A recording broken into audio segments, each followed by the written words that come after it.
see. Publish this on Discord. Alright. We're good to go. Welcome back. This is part 6 of Miles Edgeworth Investigations 2, or Ace Attorney Investigations 2, Prosecutor's Path. Sorry I'm late.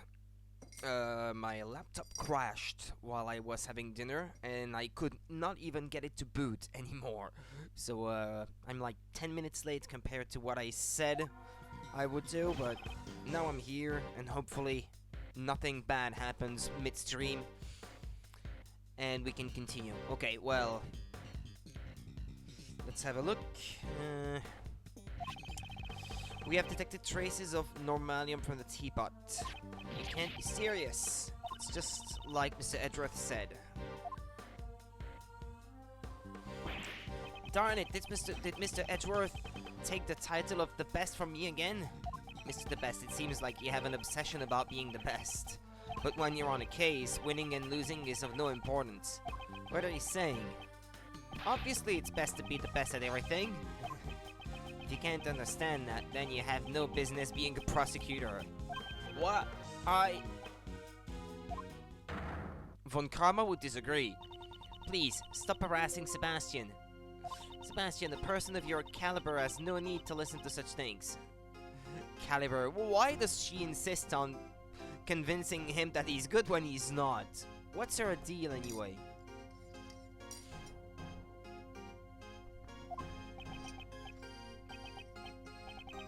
I mean, it's obviously bad for him, and she obviously can see that he's so bad at his job, doesn't she?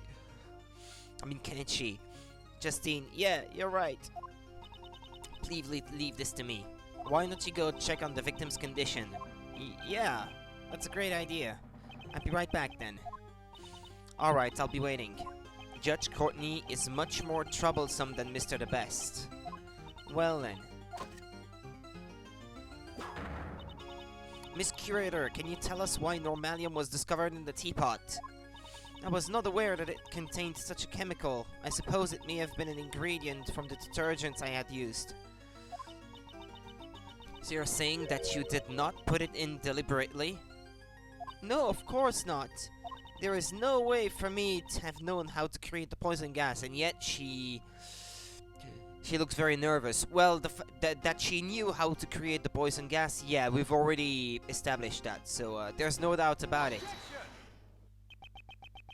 Despite being a former actress, it seems you're not very good at lying. What do you mean? The angel's recipe is in your possession, and the method to create the poison gas is contained inside that recipe book, so you must have known how to create it. I'm surprised you knew about that.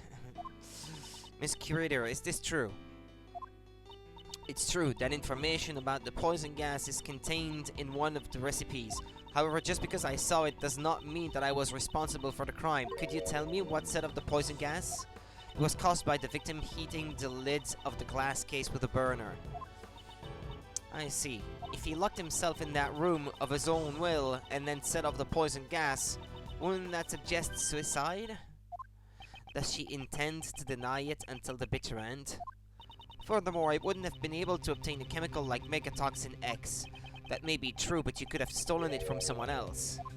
That reminds me, I met up with Katie a week ago, and that night was when I realized that my Megatoxin X was gone. Katie, you couldn't have. Madame Delicia always carried her medicine bag around with her. Anyone could have stolen it. That's right. I don't have any proof that she was the one who stole it. Kate, can't you tell us what you're hiding? I know you're not the kind of person who would hurt someone without a reason. Mr. Shields, you doubt me as well. Setting a trap on one of the gallery's exhibits, and then disguising the rooms. I just think it would have been impossible for anyone but the curator. That's not true. There are no guards or security cameras at this gallery. If any ill-intentioned person wanted to sneak into the gallery, it would have been an easy task for them.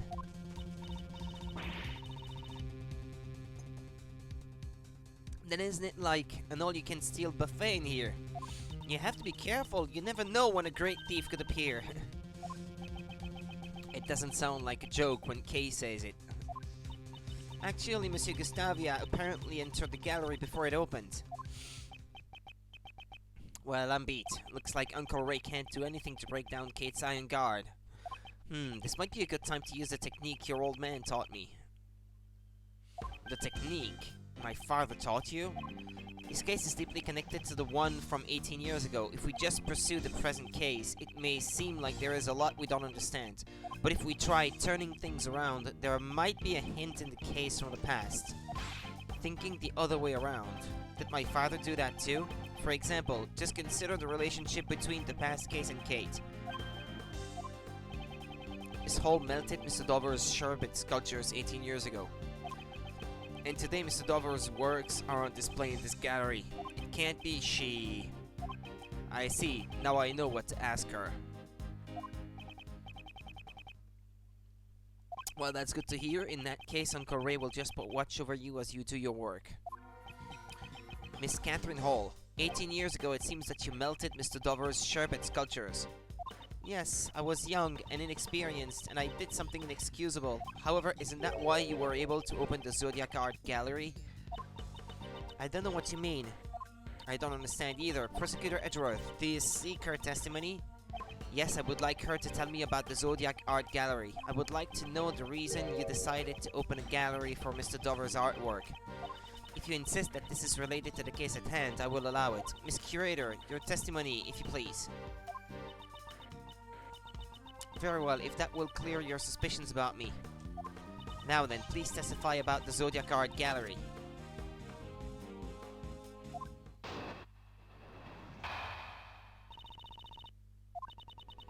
"18 years after Monsieur Master was arrested, I was finally able to buy back this mansion. Then, in order to maintain it, I decided to manage it as an art gallery.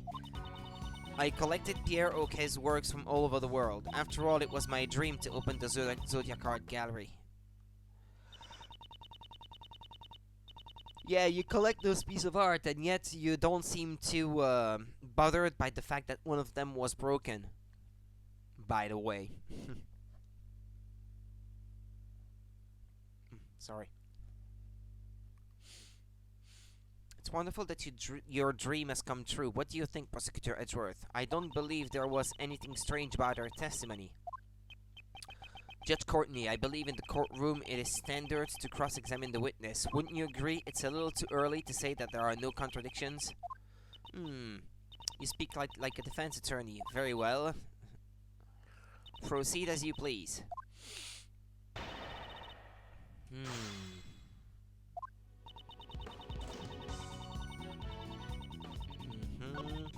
There was one thing I was interested in.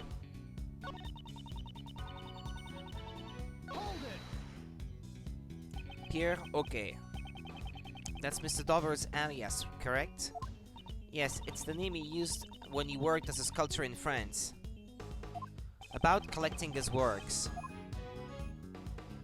How did you prepare the Taurus and Gemini sculptures? I heard that Mr. Dover passed away before he completed those two sculptures. Wait, that's not possible. Wait. I had the sculptures in the Winter Palace specially made based on the photos I took.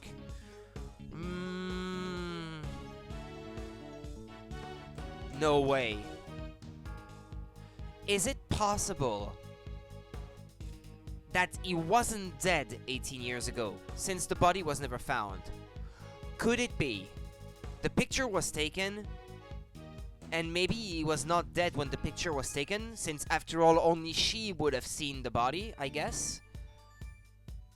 So she took a picture of the body to make it seem like the guy died. But then, he wasn't dead. He prepared the sculptures for her for this exhibition.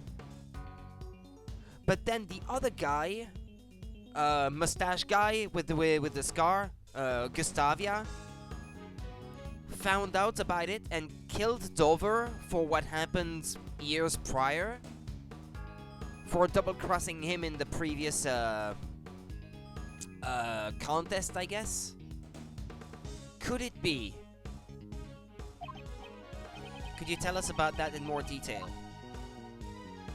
After all, it was my dream to open the Zodiac Art Gallery. prepared replicas of the sculptures in the Winter Palace based on the photos I took.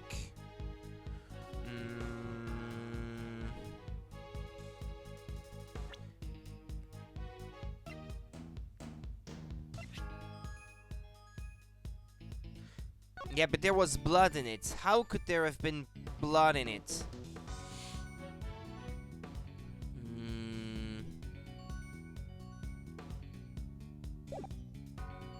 If you had them prepared, how come there was blood in them?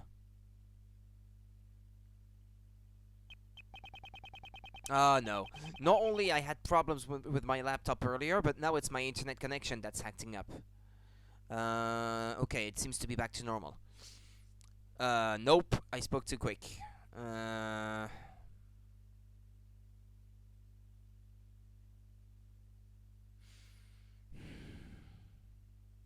Well, okay, it was mostly, well, no.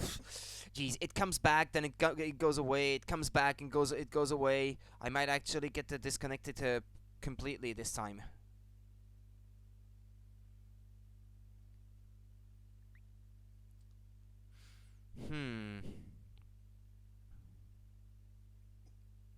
I'm gonna wait a bit, because there's nothing else to do.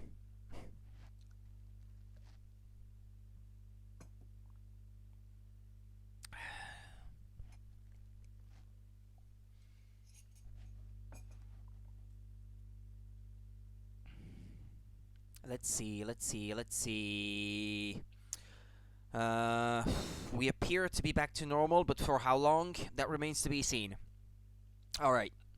Well, let's continue the game, shall we? Did you really think that your excuses would continue to hold up? No matter how much you lie, you can't deny the composition of the sculptures. From the analysis results, it's quite clear that the sculptures in the Winter Palace are the sherbet sculptures Mr. Dover created. Oi, Miley, as a pharmacist, it's my turn to shine. What we call sugar actually comes in many different varieties and tastes. Even if the sculptures were replicas, it's nearly impossible to replicate the composition. I see. Thank you for the explanation. Though I don't recall asking for one. That, Miss Hole, means you couldn't have melted the sherbet sculptures back then. You stole them and preserved them for 18 years. Oh! Is that really what happened then? What? You preserved the sherbet for 18 whole years? If you freeze it properly, it's not impossible. Real. Silence, please. Miss Curator, what do you have to say? I can't believe you've already uncovered so much. So you're admitting that you stole the sherbet sculptures? No, I cannot admit to such a thing. There isn't any proof that I stole them after all. Also, I couldn't have stolen the sculptures 18 years ago. I don't think they would have been easy to steal without the police noticing. Is that so? I don't know what you did 18 years ago. As such, how can I judge how difficult it would have been to steal them? It looks like you won't give up so easily. I don't intend on giving up until I learn the truth. I need to blow my nose. Hold on.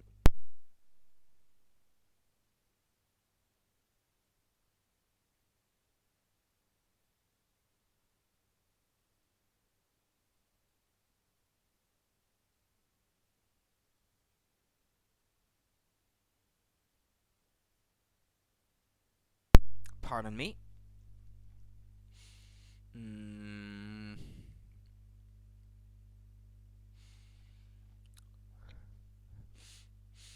Okay.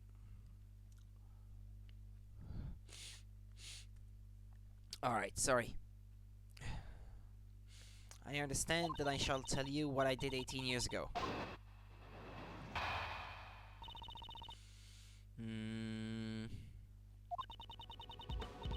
On the day of the incident, I was waiting in the main building until the judging. During the judging, at Monsieur Master's request, I went to change the film in the camera. Yeah, I remember that. But before I could deliver the camera to him, I discovered Monsieur Dover's body. After Monsieur Gregory arrived, I prepared tea for everyone involved in the investigation. It was then that I witnessed Monsieur Gustavia entering Monsieur Dover's room. And that was everything I had done on that day. I don't think there is anything suspicious about my actions.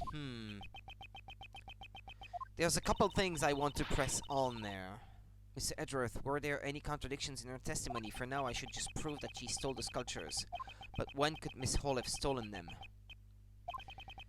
So I need to press on those things where she might have had an opportunity to steal them. When she was alone, like by herself or something.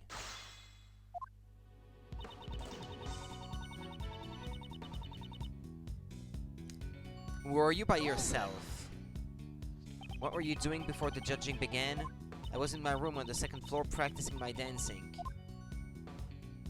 I was performing on the TV show Piece of Cake back then. Piece of Cake? What kind of show was that? It was a children's program. The hosts made sweets while singing and dancing. Oh, that sounds like fun. Well, that's unexpected. You knew about the show, Miles. My father told me about it once, so I just happened to watch it a few times. So Miss Hall was practicing and dancing in her room.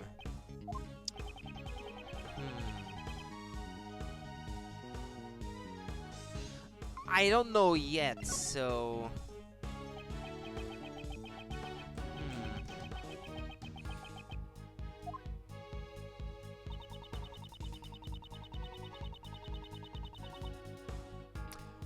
Here as well, she might have stolen it then. So you were the only one who could have moved freely during the judging period. I certainly would have had more freedom to move about than the contestants. However, I couldn't possibly have stolen the sculptures right in front of Monsieur Master. Moreover, upon being asked to change the film, I went directly to the entryway. Well, a thought just occurred to me. She couldn't have stolen them until they were already finished, right? The sculptures. So if my assumption that even though it seems like everything is pointing to her being the murderer, that it might not be her, and she just happened to find the body, which was my assumption until yesterday, and then I started thinking something else earlier, but let's put that aside for now. Yeah, so she couldn't have stolen the sculptures until Dover was actually done creating them, right? So it would have to be after she found the body, maybe, that she would have tried to steal them. For whatever reason.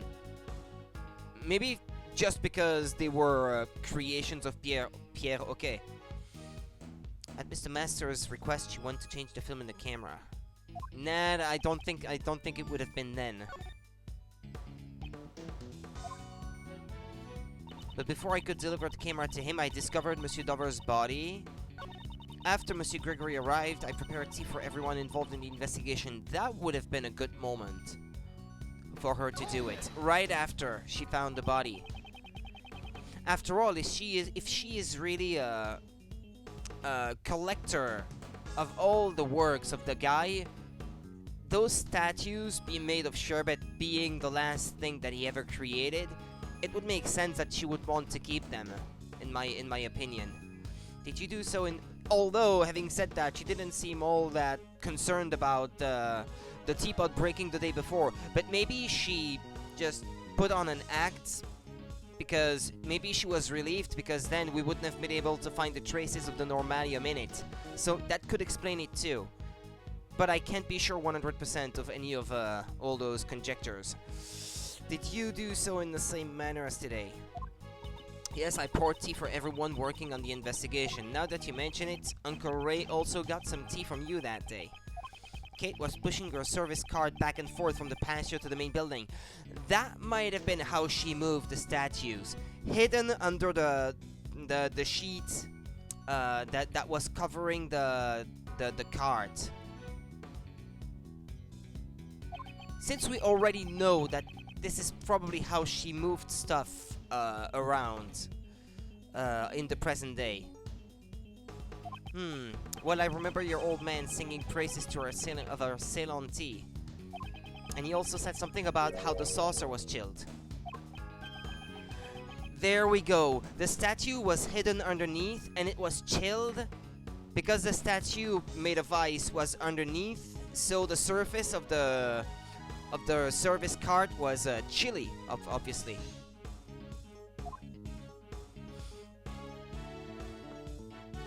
Oh yeah, I'm pretty sure it was then. That would explain it. This was when you stole the sherbet sculptures. I'm sorry, but... Yeah, she made the excuse that, oh yeah, I keep them chilled so that, it's so that the tea cools faster for those people who can't drink it too hot. Yeah, yeah, my ass. No, no, no. Monsieur Shields and company were at the fountain patio the entire time. Are you saying that I stole them in broad daylight? That's precisely what I'm saying. This is where she hid the sculptures to steal them, right under their noses. Take that! Neither my father nor Mr. Shields realized the sculpture was right in front of them. What you were pushing around was no ordinary service cart. It was the sculpture itself.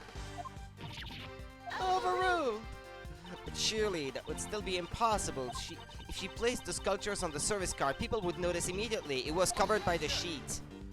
I never said she used the service cart to move the sculptures.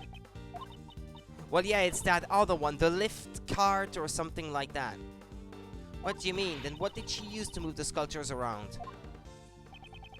It's a, I think they called it a lift cart or something like that. Yeah, that one, lift trolley. Yeah, there we go. Actually, why can you check it in 3D? Is there anything to notice about it?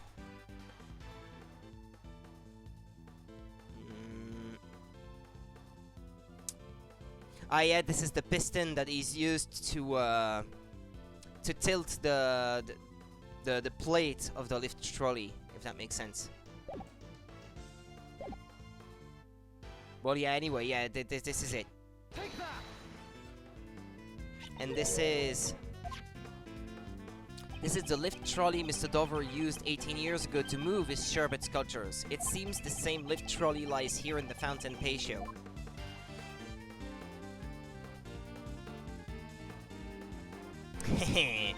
She's sweating. That's because it was originally prepared for the contest in the first place. Are you saying she used the lift trolley to move the sculptures? Yes. The sculptures were placed on this lift trolley and then covered with a tablecloth. It could be disguised as a service cart and moved without arousing suspicion. How could that be? So the saucers were chilled because they were sitting on the ice sculptures. Yeah. Slow on the uptake, aren't you? Kate, what's the meaning of this? What were you thinking? That was truly impressive. Well, she's a collector of all things Pierre Auquet, so she would have had a reason to do it for this, but for that, I mean, that would be the reason. You certainly are Monsieur Gregory's son.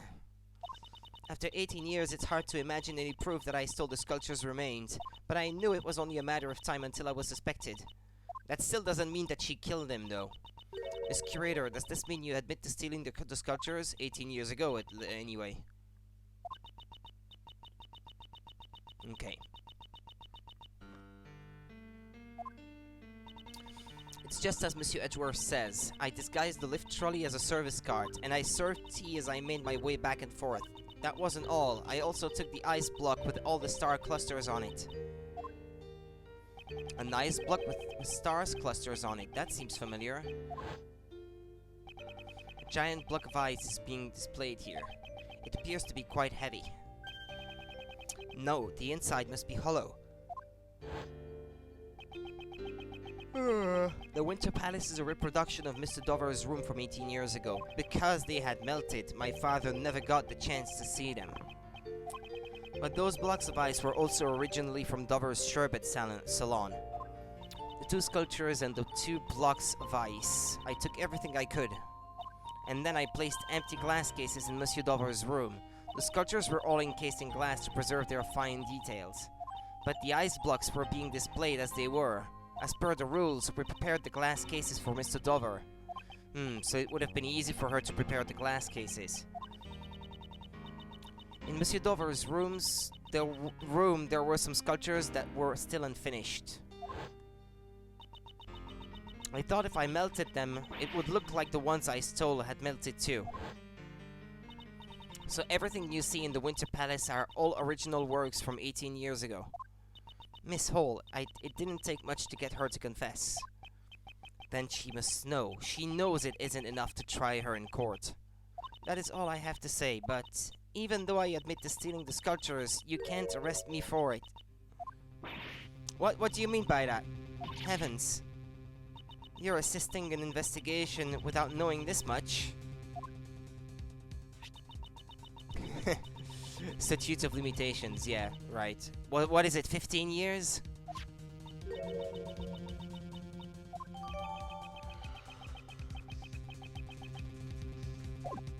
To put it simply, it's the time frame in which a suspect can be taken to court. You can see it on this page. 15 years, yeah, but because that was brought up in a previous game, that part. The statute of limitations for murder is 15 years, and for theft it's 7 years. Ah! That's right. And Miss Hall's theft was 18 years ago. According to the statute, she cannot be arrested for stealing the sculptures, or for killing someone back then, even. So that's how it is. Stealing evidence from a crime scene is an unforgivable offense. However, for this crime at least, we have no right to pass judgment. It appears that Prosecutor Edgeworth's tepid reasoning has all been for naught.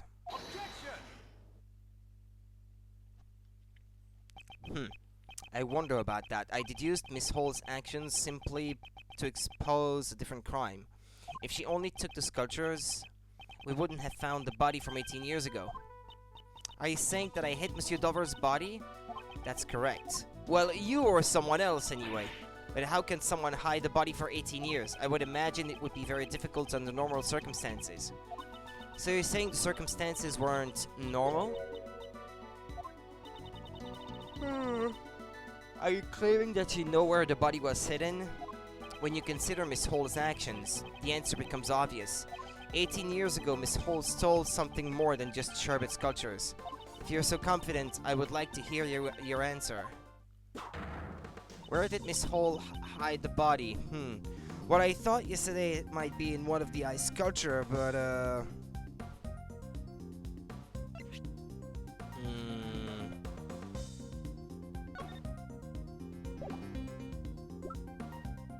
Didn't I have a picture of them, yeah, bleeding?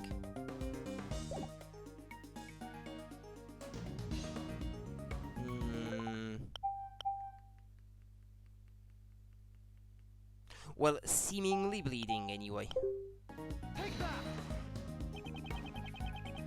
I'm sure Miss Hall hid the body here, Prosecutor Edgeworth. Please show her how she could have done so.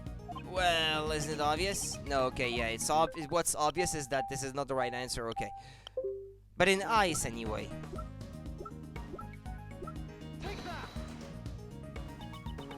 This is the photograph of Mr. Dover's sculptures. Yes, and perhaps you've noticed that the victim's body can be seen in this picture. I do not see it. Please point it out clearly. Where in this picture can one see the body of the victim? It's time to expose the location of the body in the photograph.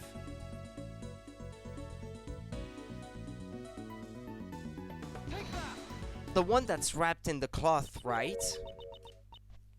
The Gemini sculpture? Yes, while it may look like the Gemini sculpture at first glance, in reality, this is none other than Isaac Dover himself. This ice sculpture was the victim's body, but all I can see from this picture is an ice sculpture statue. That's because a certain piece of evidence was used to conceal it. The blue cloth, right?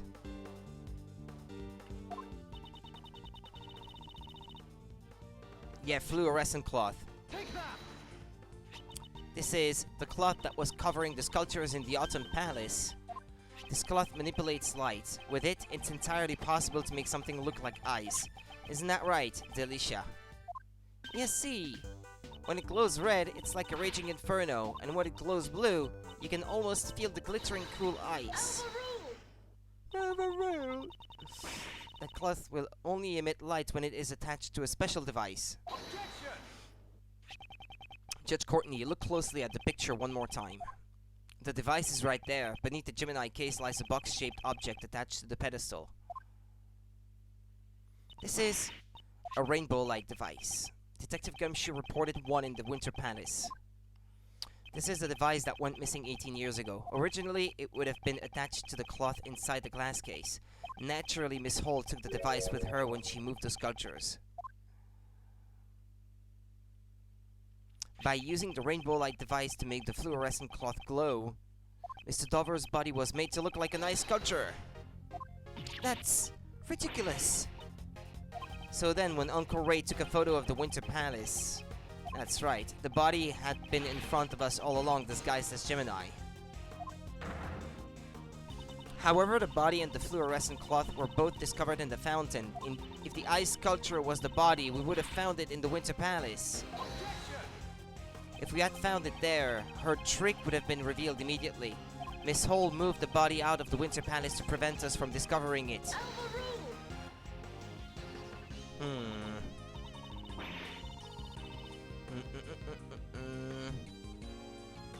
Absurd, you say she threw the body into the fountain without any of us noticing? No, Judge Courtney. There was no need for that. She simply used the same method as before. Remember? The lift trolley. Ah! She moved the body to some other room and dumped it into the stream of the fountain. Naturally, the frozen body would have sunk to the bottom of the fountain. That's why the cloth floated up first and was found by Delisha. And eventually the body thawed out and floated to the surface. That must be a pretty deep fountain then. Mr. Edgeworth, you truly have a gift for deductive reasoning. However, do you have any proof that I moved the body? The sketch. If you cannot prove that, then there is no way I can accept what you are saying. Wasn't there anyone who saw Miss Hall move the body? Well, Laurice did. Yes, I believe such a person exists. The answers lie in the evidence that person gave me. And that piece of evidence will reveal the truth of Miss Hall's actions. Prosecutor Edgeworth, are you able to prove the crime of Miss Curator? Certainly. I have evidence that will show exactly what she did. Then it's time we see your answer. Which piece of evidence reveals Miss Curator's actions? Take that! Another sketch? Oh, it appears I have been drawn in this one. This is a sketch Larry drew of the women at the fountain patio. I would like to direct your attention to the service cart on the left side of the sketch. Service cart? What about it? Don't you see? What transpired 18 years ago has happened again. Miss Hall was moving the body in the sketch. No. Please wait. I don't see Monsieur Dover's body anywhere in that drawing. Yeah, but we can see the cloth, right? All I did was hand out chocolates to everyone. The key detail in this sketch is the color of the tablecloth. Up until now, I thought Larry had just made a mistake. The tablecloth. It's light blue. It may be light blue in the sketch, but no blue tablecloth exists in the mansion. Perhaps it's light blue because the body was hidden, still glowing underneath the tablecloth. What? But the lift trolley is rectangular in the sketch. If she just placed the body in the lift trolley, we would notice it immediately. There were 2 blocks of ice in the Winter Palace that are completely hollowed out. If she put the body inside the block of ice, it would look like a service cart. That's... Miss Hall, you put the body in the block of ice and used the lift trolley to move it, didn't you? I never imagined you would be able to deduce so much from just a single sketch. If she really killed someone, she wouldn't just admit to it. But what if it was just a mistake, like you said before? It doesn't prove anything. I agree that alone, the sketch is worthless. Once you remove the body, the service cart would revert back to a lift trolley. That's why the lift trolley was left behind in the fountain patio. And without the service cart, there would be no place for you to put your chocolates. Chocolates I gave everyone. Until then, the chocolates had sat on top of the service cart as you gave them away. But when you gave them to us, you took them from your pocket. Ah, now that you mention it, they were a bit melted. But they were still really sweet and tasty. So why was it necessary to put them in your pocket halfway through? That's because once the body was disposed of, you no longer had a service card. Ah. Hold it right there. If she put the chocolates in her pocket and left the lift trolley in the patio, then where did the tablecloth go? If she had been forced to put the chocolates in her pocket, she wouldn't have had time to dispose of the tablecloth. Prosecutor Edgeworth, can you answer that for me? The tablecloth wasn't hidden. It's right in front of us. Is it the kind of apron that she's wearing? Because in the sketch, she wasn't wearing one, and now she is. That already seemed suspicious enough yesterday, to me. If I'm right, she still has it with her, but let's save anyway.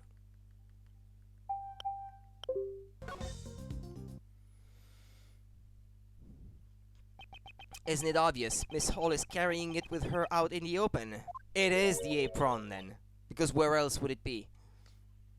Ah, you mean... Miss Hall, you are wearing the tablecloth around your waist. The block of ice was not encased in a glass case. In other words, the tablecloth was in direct contact with the block of ice. If we have it examined, we will undoubtedly find traces of sherbet on it. Miss Hall, you will turn your tablecloth over to the police at once. There is no need to examine the tablecloth. It is just as you say. I stole the poison from Madame Delicia, and I moved the body. I have done terrible things. Madame Delicia, I am so sorry. 1 week ago, I took your Megatoxin X bottle. I slipped it into that man's pocket to make it look like suicide. And if they suspected it was murder, the evidence would point to Madame Delicia. Hey, Katie! Kate, what were you thinking? Weren't we always trying to save Mr. Master together? I could not let myself be arrested, not until I had proven Monsieur Master's innocence. From the very beginning, I had planned to turn myself in once everything was over. But I suppose it is too late to say that now. Kate, why? Why would you go this far? Even for Monsieur Shields, I've caused nothing but trouble. For the past 18 years, I have been a criminal. The IS-7 incident, don't tell me that you were the true culprit. My greatest crime was stealing the sherbet sculptures from my own selfish interests. When Monsieur Dover died, they were no longer just ordinary sculptures. They had become the final works of the sculptor Monsieur Master so deeply loved. There you go, yeah, so that I had surmised earlier. It's because they were his final works that she stole them. What if they melted before Monsieur Master returned? With that in mind, I couldn't let anyone touch them, not even the police. Even though I knew it was wrong, I moved them to the mansion's freezer. However, I only wanted to preserve Monsieur Dover's art. I did not know his body was hidden among them. So she stole the sculptures without noticing the body? Monsieur Master would never take another person's life, but because of me, the body vanished, and Monsieur Master was found guilty.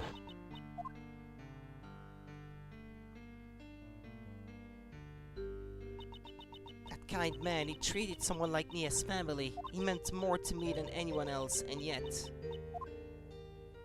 Kate. When Monsieur Master was found guilty, I was chased out of this mansion. I was finally able to reclaim the mansion just a few days ago, but... When I saw the sculptures still sleeping away in the freezer, I realized that I was the one who hit Monsieur Dover's body. However, the statute of limitations had already expired. Therefore, I could think of no other way to atone for my sins.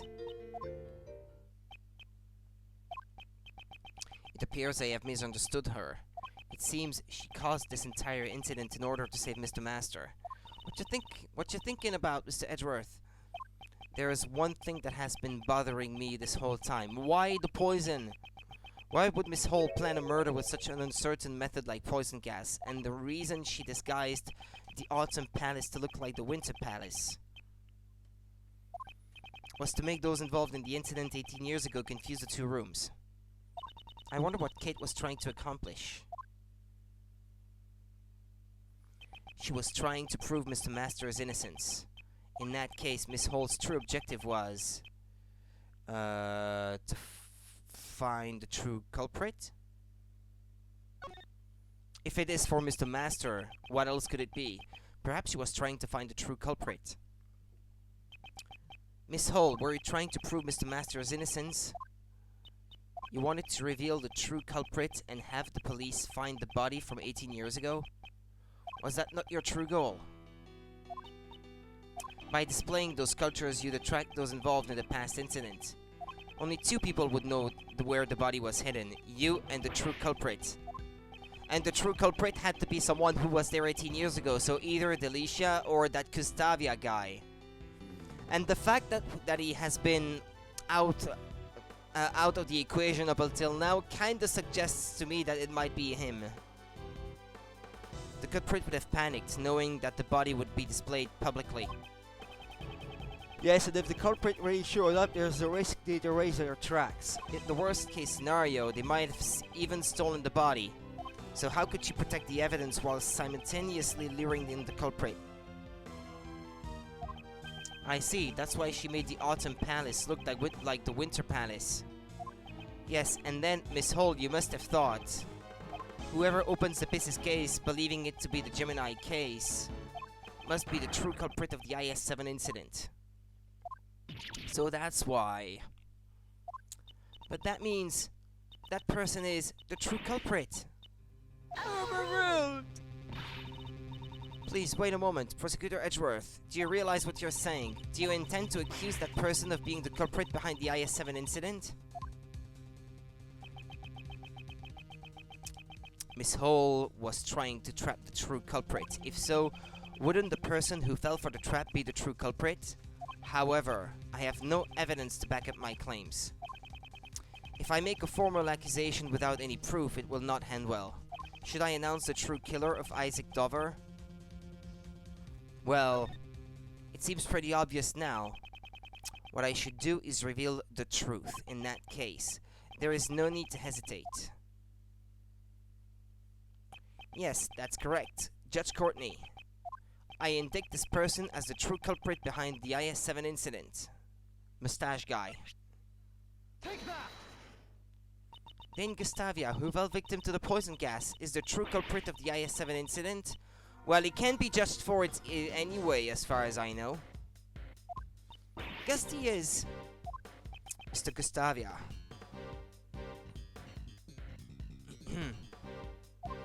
Miss Hall, didn't you believe that if you opened this gallery, the true culprit would come? That's why you set up the poison gas trap, is it not? You truly have a gifted mind, just like your father. It is as you say, Monsieur Edgeworth. Now, would you please tell us the whole truth? Yes, I have nothing more to hide. I will tell you everything. I set the trap in the gallery to find the true culprit. Before the gallery opened, I left only the Autumn Palace unlocked. At opening time, when I went around to unlock each room, I discovered that the Autumn Palace had been locked from the inside. I knew that the true culprit was on the other side of the door. My hand was trembling. All that was left was for the trap to do its work. When I heard Monsieur Gustavia was exposed to the poison gas, I realized he was a culprit. And I thought that if the police discovered Monsieur Dover's body, it would prove Monsieur Master's innocence. Why didn't you ever come talk to me? There might have been another way. I know that you did everything you could for me over the past 18 years, however, all of this had been brought on by my own crime. That's why I wanted to save Monsieur Master as soon as possible. Kate, not only that, the police hid the fact that the body went missing 18 years ago. Even if I reported the body, there was a chance that the truth would be hidden again. That's why I caused the incident at the museum's opening with as many witnesses as possible. I'm sorry. Gregory, Mr. Master, and even you. I couldn't protect anyone. Monsieur Shields. Mr. Shields. Yeah, it's not Monsieur in this case. It must be tough on him as well. The one who should be apologizing is me, Monsieur Edgeworth, Monsieur Shields. I'm terribly sorry. I shall accept whatever punishment I am given. However, I must ask of you. Please clear Monsieur Master's name. Objection, Panda! Hi there. The truth that was hidden for 18 years was revealed in an unexpected manner. However, to think that things would end this way. To be continued. Well, I will have to make a short break anyway, 5 to 10 minutes. And I'll be right back, so this is just as well, I guess. Okay, I'll be right back, guys. Please have patience.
Alrighty, I'm back.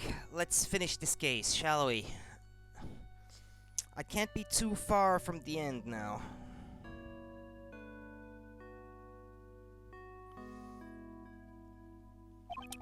Miss Hall, have you composed yourself?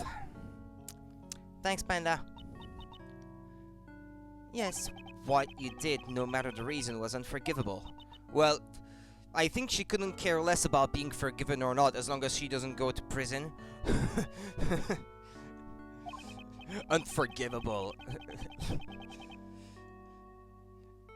She doesn't need your forgiveness, does she? However, you committed this crime in order to prove Mr. Master's innocence. If the true culprit is someone else, we have a duty to reinvestigate. Overruled!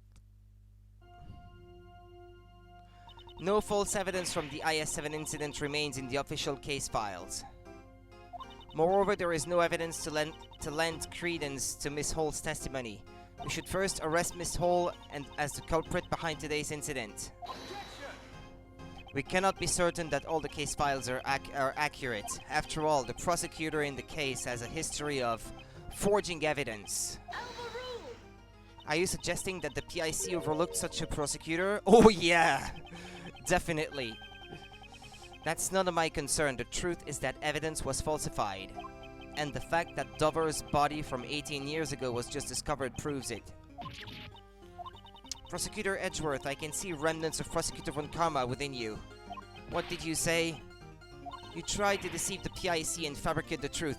Oh, okay. So, when you say that Von Karma had the history of forging evidence, she's like, oh, it's not possible the PIC could not have overlooked such a prosecutor. And then, when she has something to reproach him, she says, oh, I can see some of Von Karma within you. So she definitely knows that he was a dishonest person.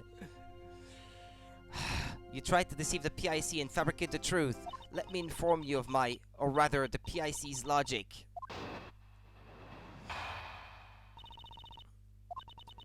I acknowledge that Prosecutor Von Karma fabricated the information about the body.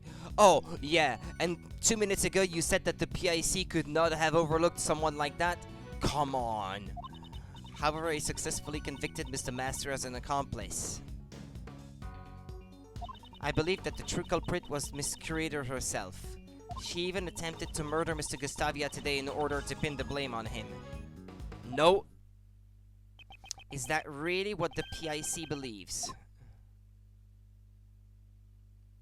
Yes, every word I utter is for the sake of law and order. I wonder. It seems she intends to hide the truth for the sake of the PIC. At this rate, neither Mr. Master nor Miss Hall will be saved.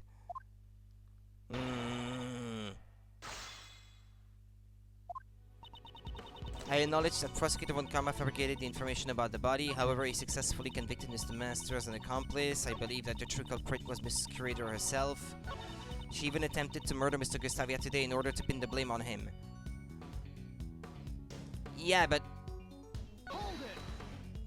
would she go to such extent if she really was the culprit? I mean, if it wasn't to save Mr. Master. If she wanted to pin the crime on somebody, why choose Mr. Gustavia? Perhaps Mr. Gustavia suspected Miss Hall was the criminal, as he attempted to confirm whether or not the Gemini sculpture was genuine. He was caught in a trap melt to silence him forever. Can you prove that theory? Mr. Gustavia is currently teetering on the brink of death. There's probably no way to prove it unless he regains consciousness. In other words, there is nothing we can do for now. That can't be true. There must still be something we can do. You still don't get it, do you? Allow me to give you a clearer explanation. We already have ample evidence for both the IS-7 incident and today's poison gas incident.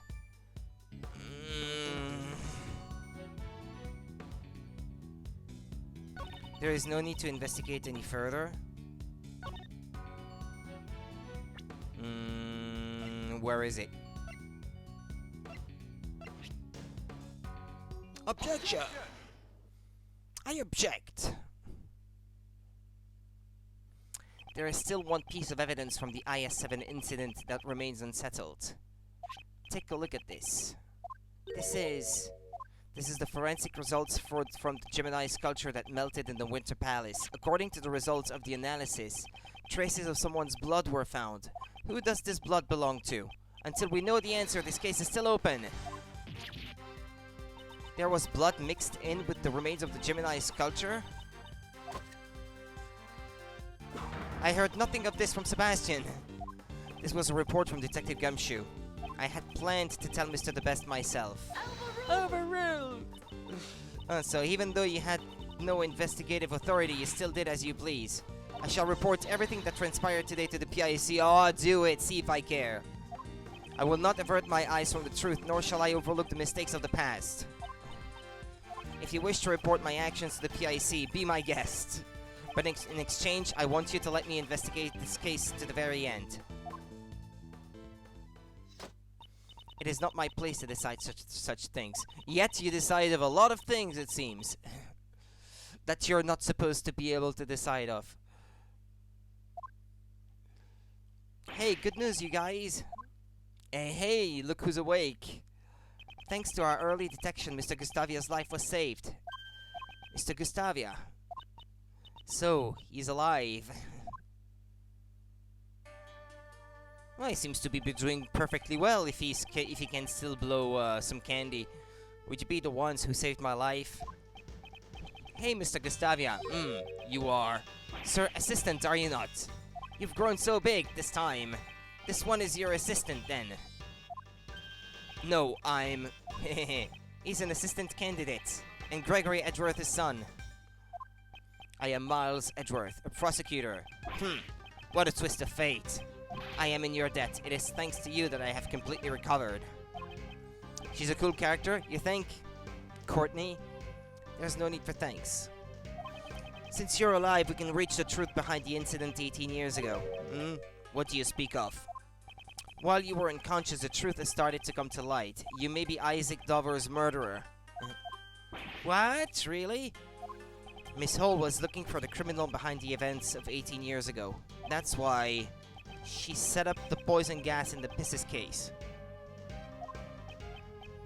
Mr. Gustavia, the events of the incident 18 years ago. Tell us what really happened. So you wish to remain silent? Nah, I think he's just meditating. You can sleep standing up? What a useful skill to have. You like your gavel and hair? Meditation is different from sleeping, though. Mr. Gustavia, please tell us what you did 18 years ago.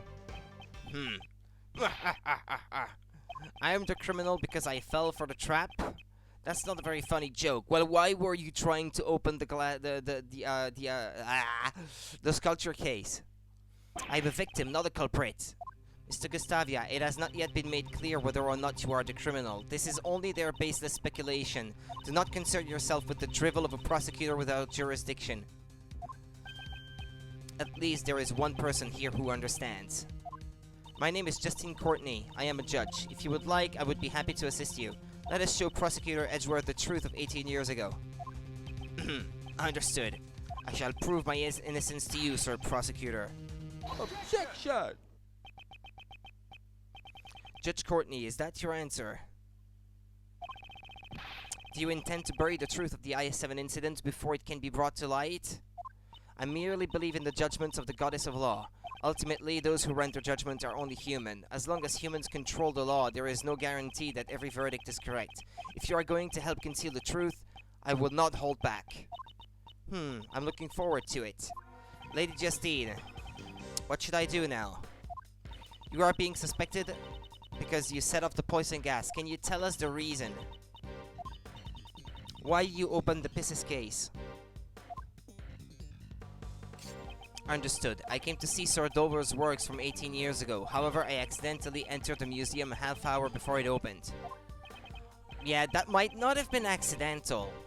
Miss Hall, there was nobody at the entrance, correct? Since I thought the criminal from 18 years ago might be coming, I had no security guards in place. I didn't even lock the doors.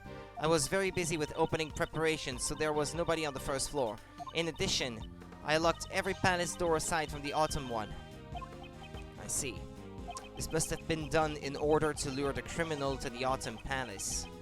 Which is why he ended up entering the Autumn Palace. It's already suspicious that he snuck into the museum in the first place. The gallery should remain silent. Unless you have evidence that can prove his testimony false, I will not allow any objections. Gallery? This isn't even a courtroom. Now then. Why did you open the Pisces case? I wish to view Sir Dover's handiwork up close. The Gemini sculpture. No, it was actually the Pisces, wasn't it? The lid had been frozen shut, so I borrowed the burner to open it. But as soon as I opened the lid, poison gas began pouring out. That's quite a convenient testimony. It sounds like a total lie, doesn't it? There are parts of Mr. Gustavia's testimony that I have issues with as well. However, there is no evidence to disprove it. But that's... Would it not make sense for suspicion to fall on Lady Catherine before myself? She may have intended to release a poison gas haphazardly. Kate turned on the sprinklers as soon as the gas was released. She was specifically targeting the person who triggered the trap. Mr. Gustavia, you were her only target. You are willing to accept the words of this criminal as the truth? Miss Hall must atone for her crimes. However, the same can be said for the criminal from 18 years ago. Sir Prosecutor, it seems you wish to suspect me to the bitter end. However, I had no reason to murder Sir Dover. If there is no evidence to suggest that I killed him, you cannot suspect me. Mr. Edgeworth, can't you prove that Mr. Gustavia is the criminal? All we know for sure is that Mr. Gustavia fell victim to the poison gas. No matter how strange his behavior was, it won't prove he committed the murder. But that's... Mr. Shields, is there nothing we can do? Well, if there isn't any evidence, we should try reorganizing the facts. If Mr. Gustavia was the one who killed Mr. Dover, there must have been a motive. Mr. Gustavia himself is denying that such a motive exists.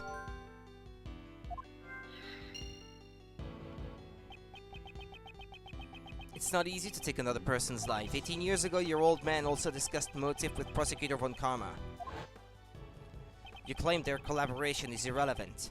If Mr. Gustavia and Mr. Dover's relationship had turned sour, it could serve as a motive for murder. We couldn't talk with Mr. Gustavia 18 years ago, but this time things are different. If we connect everything we've learned so far, the truth might be revealed.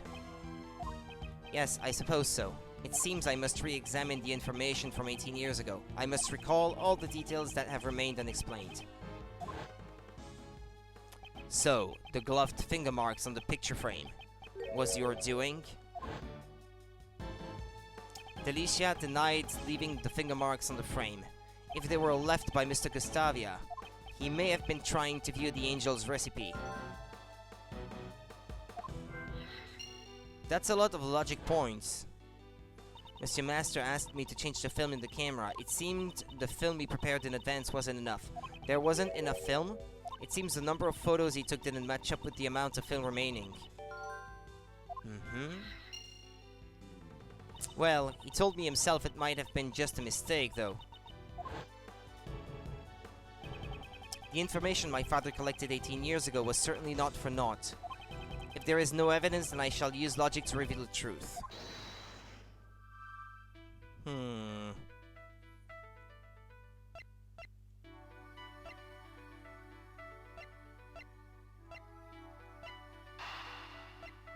While motive for murder and partnership turned sour, I think these two go together. Yeah, right. Because that's already what I thought yesterday. You collaborated with the victim Isaac Dover to create your desserts, didn't you? Oh, it seems you know about my secret. Mr. Shields told me about it. Mr. Dover handled the design while you were in charge of the taste. Is that correct? Back then my training had been insufficient. It seems you worked together through the semi-finals, but not during the finals. Why is that? We both wished to compete in the finals against Sir Master on our own merits. You must have also helped with Isaac Dover's dessert, even during the finals. What makes you able to declare something like that? Didn't you tell Prosecutor von Karma about it yourself 18 years ago? That you cooperated until the day before the finals? The sculptures in Mr. Dover's room were all made out of sherbet. Such an amount would most likely need to be left overnight to freeze, which means Mr. Gustavia prepared Mr. Dover's sherbet in advance the day before. That's right, so you realize Gustavia's cooperation ended the day before the finals. Then why did Mr. Dover not help with Mr. Gustavia and returned?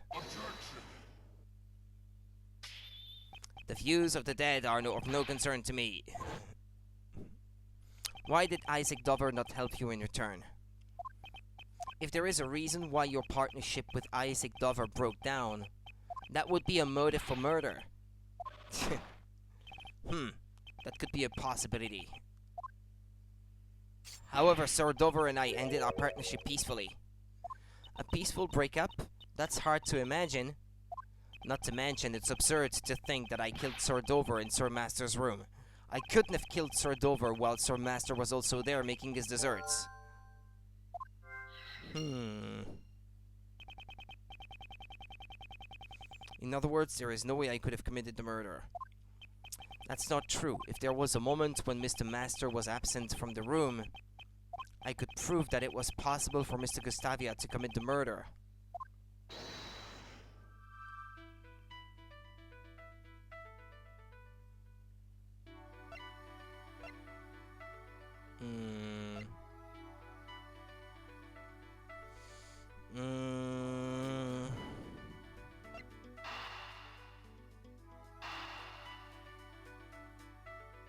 Did someone use it to photograph some of the recipes in the book? Maybe. That would be one reason why it was used. If he had photographed the contents of the angel's recipe, he wouldn't need to steal it. Perhaps Mr. Gustavia used Mr. Master's camera to take the pictures. Yeah, there we go. Although it would only be... Maybe it was only after the recipe for the cure to what? Hypogeusia, was it? If he had stolen the actual recipe book, the police would have found out. I see. Pictures, eh? The problem is the time at which he entered Mr. Master's room. Mr. Gustavia could have moved around freely during the afternoon tea, right? Because it seems both him and Mr. Dover did not participate in the afternoon tea. If I remember correctly, the only time we can prove that Dover was still alive is...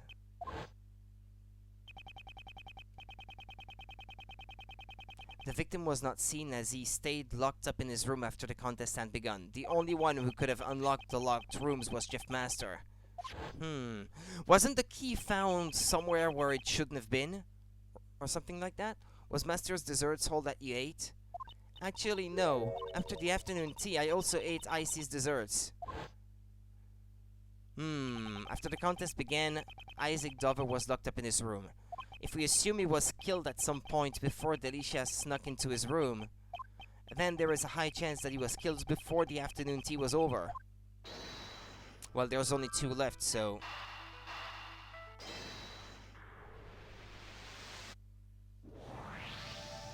Isaac Dover was alive up until the afternoon tea began. Ergo, that is the only time when Gustavia could have killed Dover.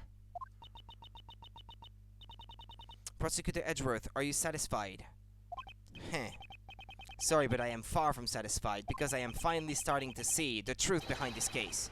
Are you saying you have found some evidence to show us that truth? No, there is no need to present any evidence, since we can just have Mr. Gustavia tell us the truth. Ah, so this is where you use that, right? Indeed. Mr. Gustavia, there is one thing I want you to tell me.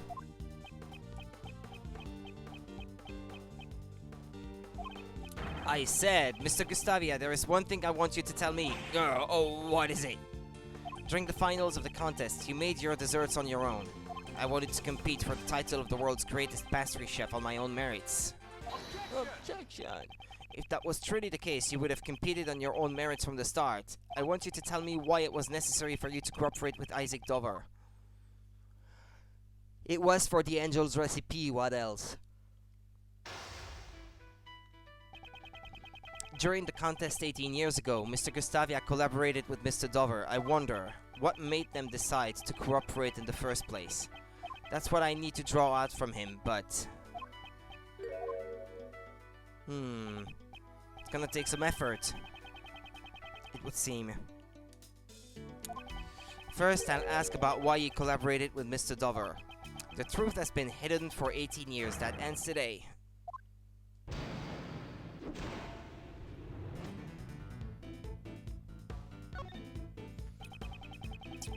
Why did you decide to collaborate with Isaac Dover? Sir Dover and I were already acquaintances even before the contest began. Since he was interested in the contest, we simply decided to enter it together. Heh. Joining forces with a sculptor, you weren't confident in your own abilities? You know nothing about me. We wanted to make great works together. He's riled up. Let's wait and see.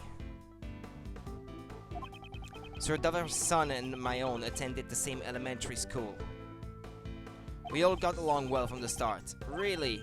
So were you going to share the title of world's greatest pastry chef together?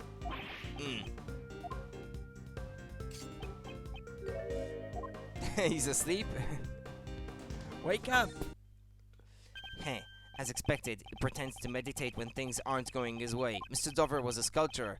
I doubt he had any interest in the title of the world's greatest pastry chef. There was another motive for participating.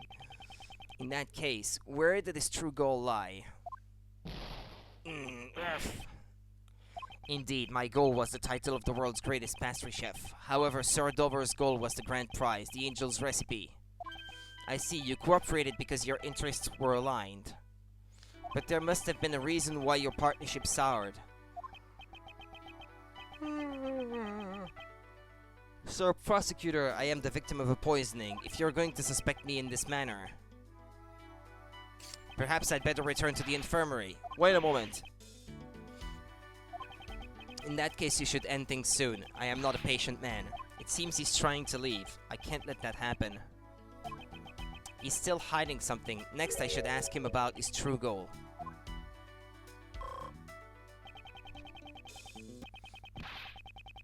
I need to keep the pressure on him while being cautious of the time.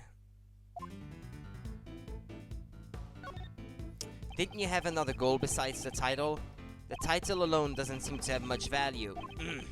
How dare the likes of you insult the title of a confectionery artist? My only goal was the title itself. I had no interest in anything else. My dream was to become the world's greatest pastry chef.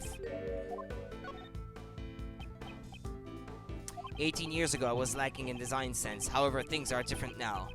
Oh, are you saying you have improved at your craft? Exactly, for I have trained at the Republic of Zengfa. No, saying I failed to see the result of your training was probably not the right thing. Yes, at the time I also studied Mr. Master's works. I would often watch his show with my son. So you were studying Mr. Master's work to improve your own skills. If he had his recipes, perhaps it would have been easier for you to become the world's greatest. Perhaps. To a pastry chef, Sir Master's recipes were worth their weight in gold.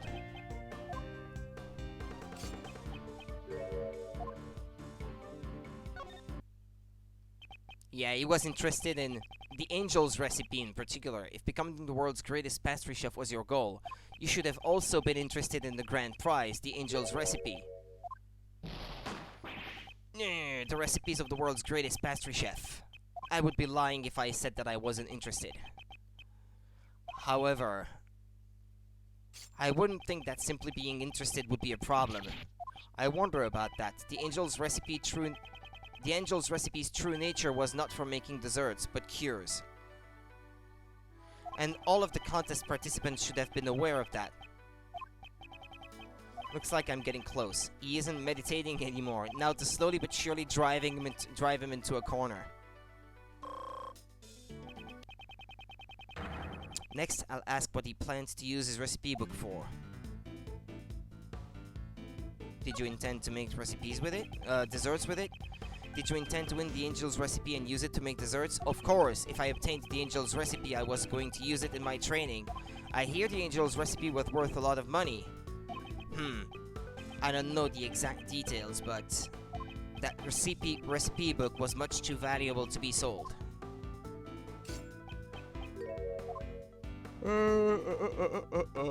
You seem to know a lot about the book, the angel's recipe. It was explained to all the contest participants at the beginning of the contest. In that case, you must know about the recipe book's true nature. That it was not a recipe book for desserts at all. Impressive, Sir Prosecutor. So you know the true nature of the angel's recipe. The angel's recipes, some have called it the ultimate recipe book. It contained formulas for new medicines that were not yet on the market. He knew the recipes were actually formulas for new medicines. This could be a useful clue. Now, the Angel's recipe, did you know its true value? Silly question. It contains Sir Master's best dessert recipes. Any pastry chef worth their salt would want it. Looks like that clue will come in handy. You may have studied design in Zengfa. However, your skills in lying could use more work. You just said earlier that the Angel's recipe contains formulas for medicine.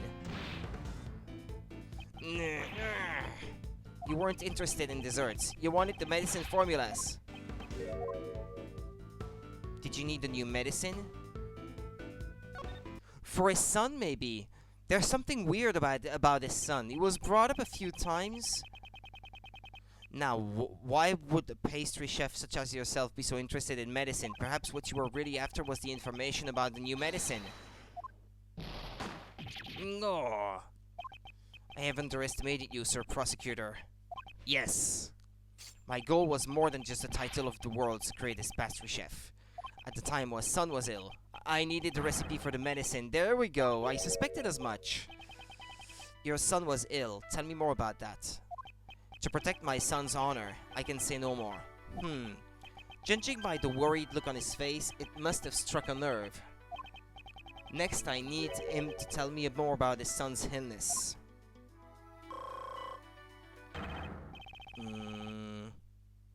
This is it. This will be my final move of the game.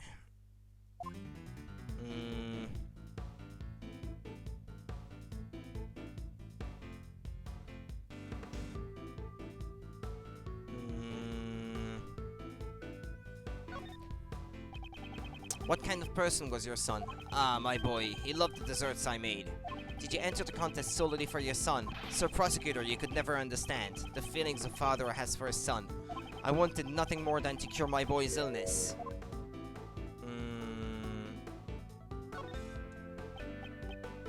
Until the semi-finals, my son would always drop by the contest venue to play. Is that so? Wouldn't he get in your way? I doubt you had time to care for your own son while you were challenging Mr. Master. That may be so, but I wanted to grant my son's wish. He said he always wanted to be the first to eat my desserts.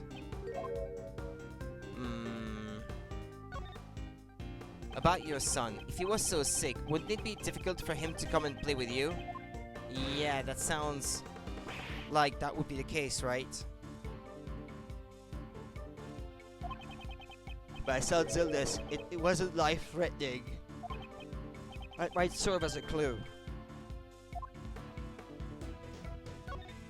Did the Angel's recipe have the only cure? Yes, though the medicine is being sold everywhere at the time, the recipe book was my one and only option. That's why I continued making my desserts without joining the others for tea time. So you weren't interested in what Mr. Master was making. You sure seemed confident in your chances of winning. I couldn't be bothered to pay attention to the other contestants' desserts.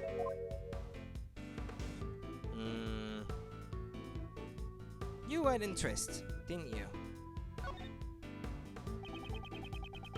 You just said earlier that you studied Mr. Master's works. In addition, if your goal was to win the contest in order to get the medicine formula, you must have been curious about the other contestants' entries as well. There was no time to sample the other desserts during the contest, but none of their entries had any flavor. So I didn't want to eat any of it. I suspect I may have been a bit nervous as well. So everything he ate tasted flavorless. This could be a useful clue. What was the name of your son's illness? Sir Prosecutor, how insensitive of you. My son was seriously ill. I will not be discussing this with the likes of you. Looks like that clue will come in handy.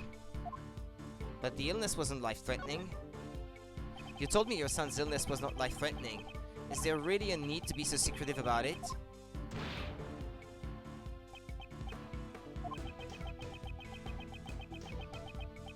It was enough to keep him from living a normal life. That must have been difficult for your son. I tried everything I could to cure his illness. It wasn't fair for the poor boy. He could never taste the desserts he loved so much. He had hypogeusia, didn't he? Was it a taste disorder? The Angel's recipe contains a cure for a certain illness, a remedy that could also cure Mr. Master's taste disorder. What? He had it too? He had it too, I see. So your son suffers from a taste disorder. Ugh, I didn't think you'd figure it out so quickly. In order to cure your son's taste disorder, you needed the recipe book. Wasn't that your true goal? It is as you say. Based on how he's acted up until now, it appears he is still hiding something. Looks like that clue will come in handy. It sounds like he had the illness himself too, since he says that it was bland or something, like it didn't taste anything. Being unable to taste anything regardless of what you eat, such a bitter illness. That reminds me, didn't you say something similar earlier? None of their entries had any flavor, so I didn't feel like eating any of it, wasn't it? Perhaps your son wasn't the only one who suffered from a taste disorder. It's hard to imagine being a successful pastry chef without a sense of taste. Perhaps what you really wanted was to cure yourself. That's completely ludicrous. 18 years ago, I made those desserts all by myself. Didn't you collaborate with Mr. Dover? We already knew that, so that's hardly a secret at this point. Heh, it seems you've caught yourself in a contradiction. Didn't you cooperate with Isaac Dover in the contest? You can hardly say you made the desserts all by yourself. Okay, we're good now. You must take great pride in your abilities as a pastry chef, but to betray your pride and cooperate with another contestant... You did it all to cure your own disease. Well done, Sir Prosecutor. It's as you say. The one with the taste disorder is not my son. It is I. Oh, I thought maybe it was both, but actually no, it was only him. No one knew. I've kept it a secret for 18 years. It doesn't matter how long a secret is kept. If you lie before me, I will expose it. Dane Gustavia and Isaac Dover were both trying to obtain the recipes for the new medicines. Gustavia to cure his condition, and Dover most likely to sell the recipe book for money. For this reason, they entered the contest as a collaborative effort, and with that... Checkmate!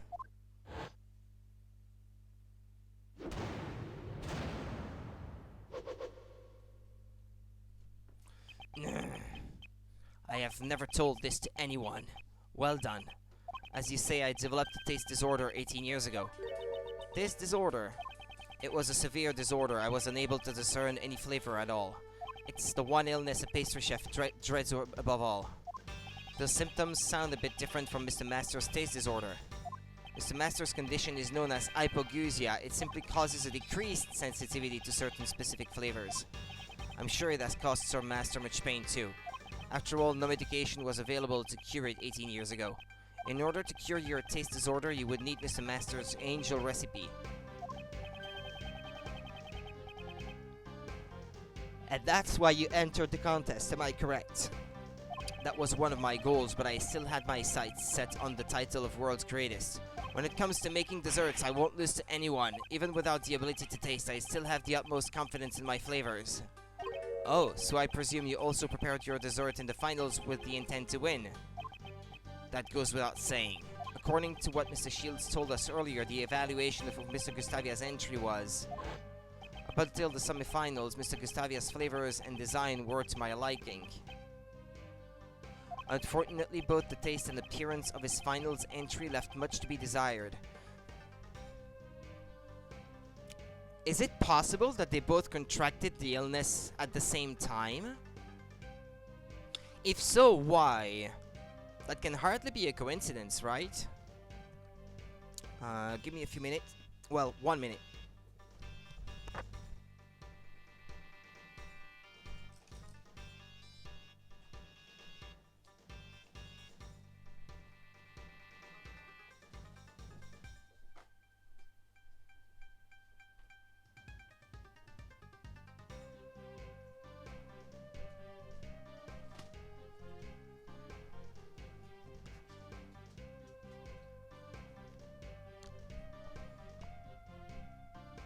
Okay. It seems the dessert you made for the finals was not rated highly in regards to flavor. Mr. Gustavia, you will tell us about how you made your dessert during the finals. Very well. Hello, Senpai Thrash. Very late today? Yeah, I started playing about an hour and a half ago, more or less. Yeah, but that's okay. I mean, well, sorry for you, but but that's okay. It seems I must teach you upstarts a lesson. Dessert for the finals. Sir Dover and I cooperated until the finals. I handled the flavor, he was in charge of the design. However, for the finals, I wanted to challenge Sir Master with my own skills. I helped Sir Dover make his entry, but I made mine completely on my own. If the flavor of my entry wasn't good enough, my own lack of training was to blame. How about that, Sir Prosecutor? This is the truth of 18 years ago. I can't find any contradictions in his testimony, which means I'm gonna have to press. Well, of course he isn't going to fess up that easily. This guy's been on the run for 18 years after all. Guess we'll just have to keep on pressing him until he breaks, eh?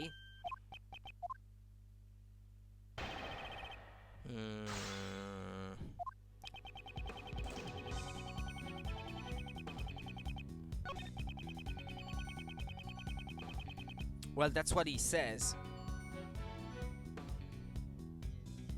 But is it really true? I helped Sir Dover make his entry, but I made mine completely on my own. Oh, my cat wants to get out. Excuse me a few seconds. I'll be right back.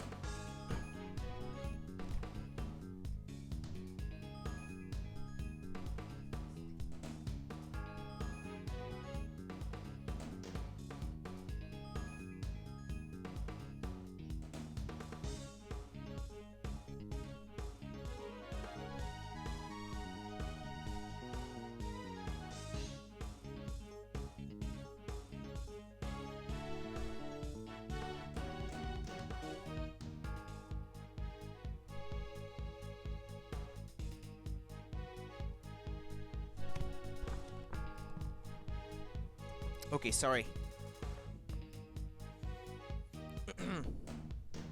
Alright. I helped Sir Dover make his entry, but I made mine completely on my own.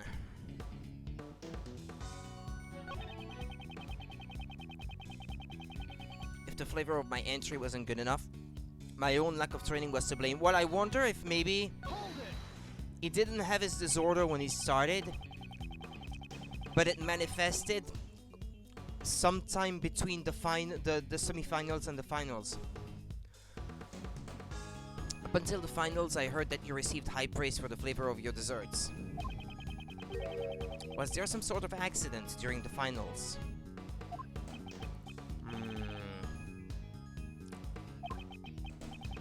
Nothing of the sort. I simply was unable to taste my work due to my taste disorder.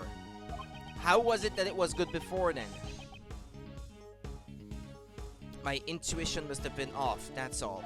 Then was your intuition fine while making Mr. Dover's entry? How could there be such a huge difference between the finals and the previous day?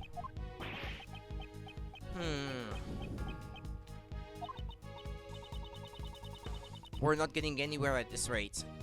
Should I change the topic?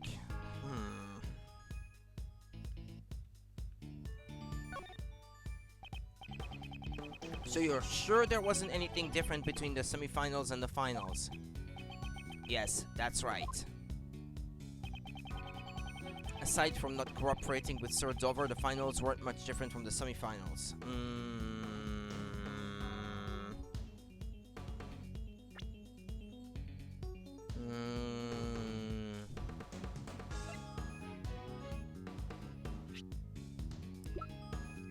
No.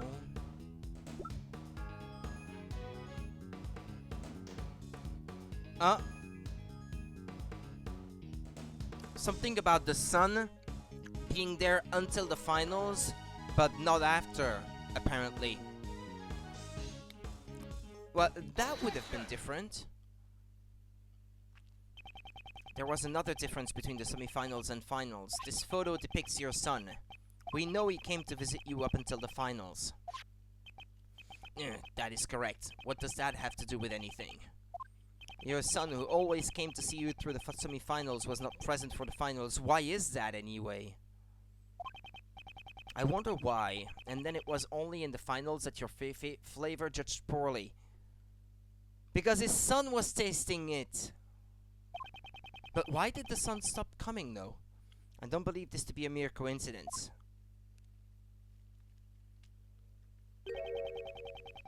Your son's visits must have been very important to you, were they not?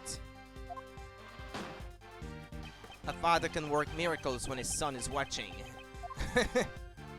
When he's tasting, more like. With my son cheering me on, I was able to make the most delicious desserts. Mr. Gustavia sure sounds like a good father, doesn't he? If what he's saying is the whole truth, what could say so? But just hearing his son's cheers wouldn't be enough to change the taste of his desserts. A confectioner, confident in his sense of taste, develops a taste disorder. It would have been difficult for him to maintain the taste of his desserts. Your son came to cheer you on. Was that really all he did?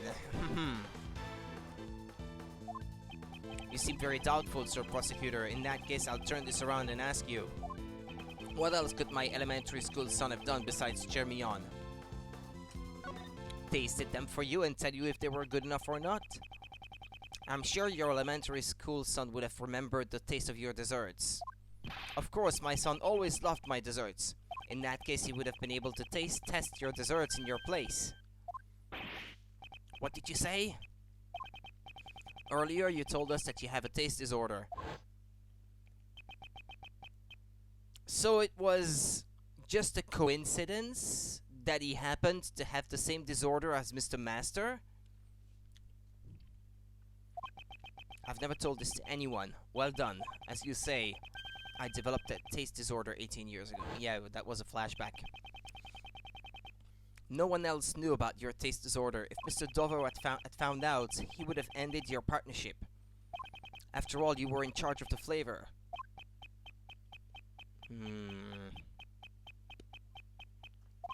Your son didn't just cheer you on. He also helped you determine if your desserts tasted correct. Ah, I see. Mr. Dover's dessert was made the day before, so it still tasted good.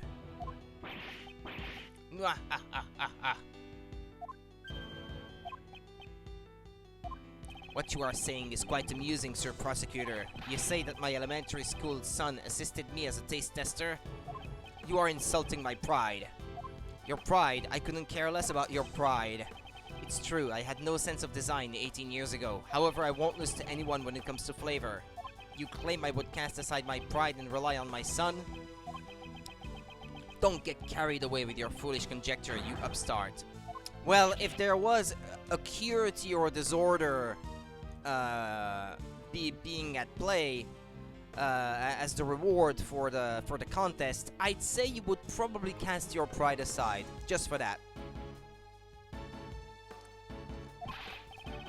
In that case, I'm sure your son can confirm if my theory is mere conjecture.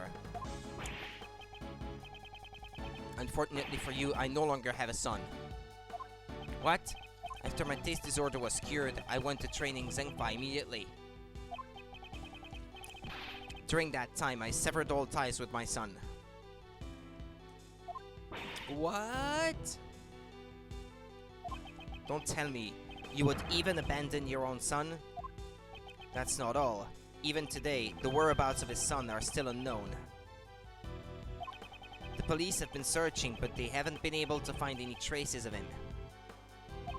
You wish to confirm your theory? I welcome you to try. Desserts are the only things that are important to me. After regaining my sense of taste, my son no longer mattered. Order in the courts. Mr. Gustavia's actions are certainly inhumane. However, we are not here to judge whether or not he is a good father. Prosecutor Edgeworth, I believe this is your loss. After all, there is no evidence left from 18 years ago that could prove your theories. Well, I do have evidence from 18 years ago, so,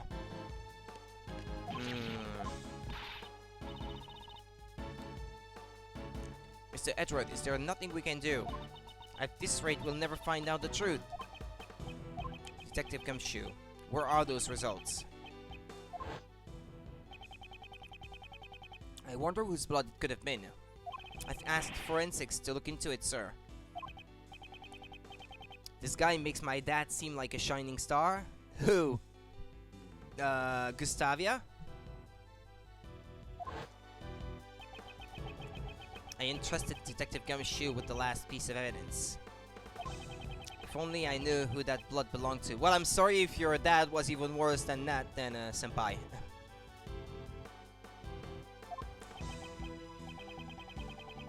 Miles, there's still one thing that's bothering Uncle Ray. Was Mr. Gustavia's only reason for coming to the art gallery to check on the body? If he only wanted to confirm the body's presence, he wouldn't have needed to open the case. That's right. Is there a way we can prove this? There is one way, we just need that evidence from Detective Gumshoe. Prosecutor Edgeworth, what are you talking about? Mr. Edgeworth, sorry to keep you waiting, sir! Here he comes. Just the person I was talking about. Detective Gumshoe, I trust you have the test results? Just an ass at times, but it was more like a joke. Ah, okay. Well, I prefer that. To your that being worse than this guy. Detective, please be silent. So, this is the evidence that Prosecutor Edgeworth was talking about? Huh? Hey, what's this? This is the first I've heard of it. This was a request from me. I asked him to investigate a certain piece of evidence. Why? Why is everyone always helping you out? I'm the one in charge of the crime scene. Mr. The Best. I apologize for taking matters into my own hands, but how about we hear his reports first? Sure. Detective Gumshoe, what were the results? Here's the report, sir. The traces of blood found in the Gemini sculpture belong to the victim of the poison gas, Dame Gustavia. What are you saying? Good work, Detective Gumshoe. As I thought, my theory was correct. Yeah, Gustavia, he does it. Well, or at least he pretends to not care at all for his son, with what he is saying here. Maybe he does. Maybe he actually does, and he's just pretending because he's hiding something. I don't know yet, but this is what it appears to be anyway. Yeah, there are so many bad dads in the Ace Attorney series. We too would like an explanation. What on earth does this blood prove?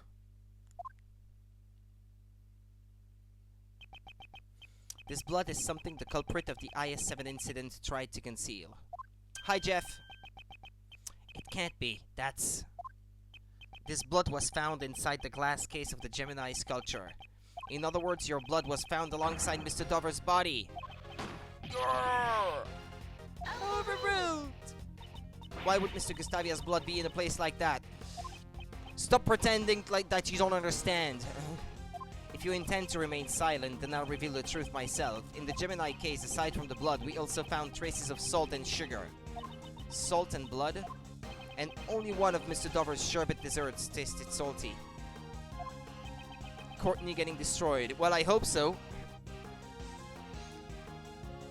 Come to think of it, I remember Miss Delicious saying the same thing 18 years ago. Oh, yes, see, his sherbet was most delicious. Really? I wish I could have eaten some too. But there was one piece that was so salty I couldn't eat it. My nose is itchy, damn it.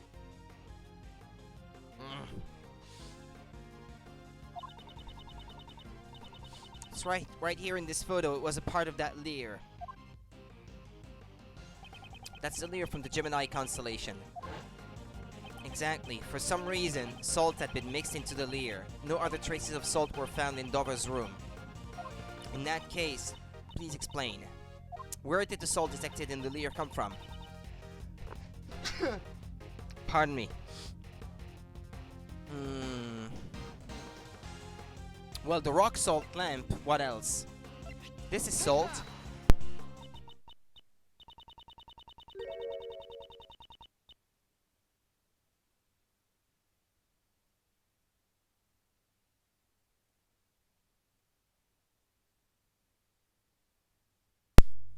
Thank you, senpai. I have an essay I need to finish tonight after a 3-hour exam, and I am losing my mind and my head hurts, and it makes me feel physically sick taking a break. This is also the reason I came to watch my dear Rudy only now. Ah, thanks, Jeff, then, if watching this is like a break to you. Relaxing. I believe part of this rock salt lamp was mixed in with the sherbet from the Lear. At the time of the murder, there were 2 rock salt lamps in Mr. Masters' room. One of those lamps took Mr. Dover's life. We know that Mr. Dover's blood was left behind on the murderous lamp, however. Enjoying the trial and eating some lunch? That sounds good. Because the killer disposed all of the desserts with traces of blood into the streams of water, right? No other traces of salt were found in Mr. Dover's room. Speaking of which, weren't the 2 rock salt lamps found in Mr. Delicious's room also broken? It looks like both the lamps and the pillars are broken. Both of their light bulbs are broken. Maybe they were dropped on the floor. We never did figure out why the other rock salt lamp was broken. Maybe Mr. Gustavia's blood was on the other lamp. If your blood was found on the lamps at the crime scene, you would have been suspected. As the culprit, you would have needed to conceal all traces of your blood from the police. Don't tell me you concealed it in the sherbet Lear. Exactly. The rock salt lamp and his blood were mixed into the sherbet Lear and it's hidden inside the glass case. Unlike the fountain's water, the sherbet desserts would not be analyzed right away. Perhaps he had planned to dispose of the sherbet when the opportunity presented itself. Then the reason Mr. Gustavia came to this gallery. 18 years ago, the body and the evidence pointing to the killer were both stolen. Even the killer could not have anticipated that. There was no way of knowing when the body and the evidence would be discovered. So he planned to destroy the evidence before the Zodiac Art Gallery grand opening.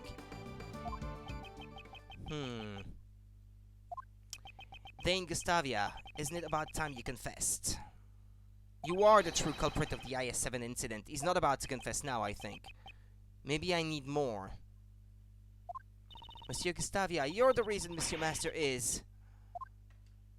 Nah, he's not about to confess. Monsieur Gustavia, could it be? After all this time, my crime is finally brought to light. Oh, he's fessing up? Prosecutors and defense attorneys 18 years ago never even came close. Bravo! Bravo! Well done, Sir Prosecutor. So you admit that you killed Mr. Dover. Is it true? It is true. I killed Isaac Dover. But he had only himself to blame.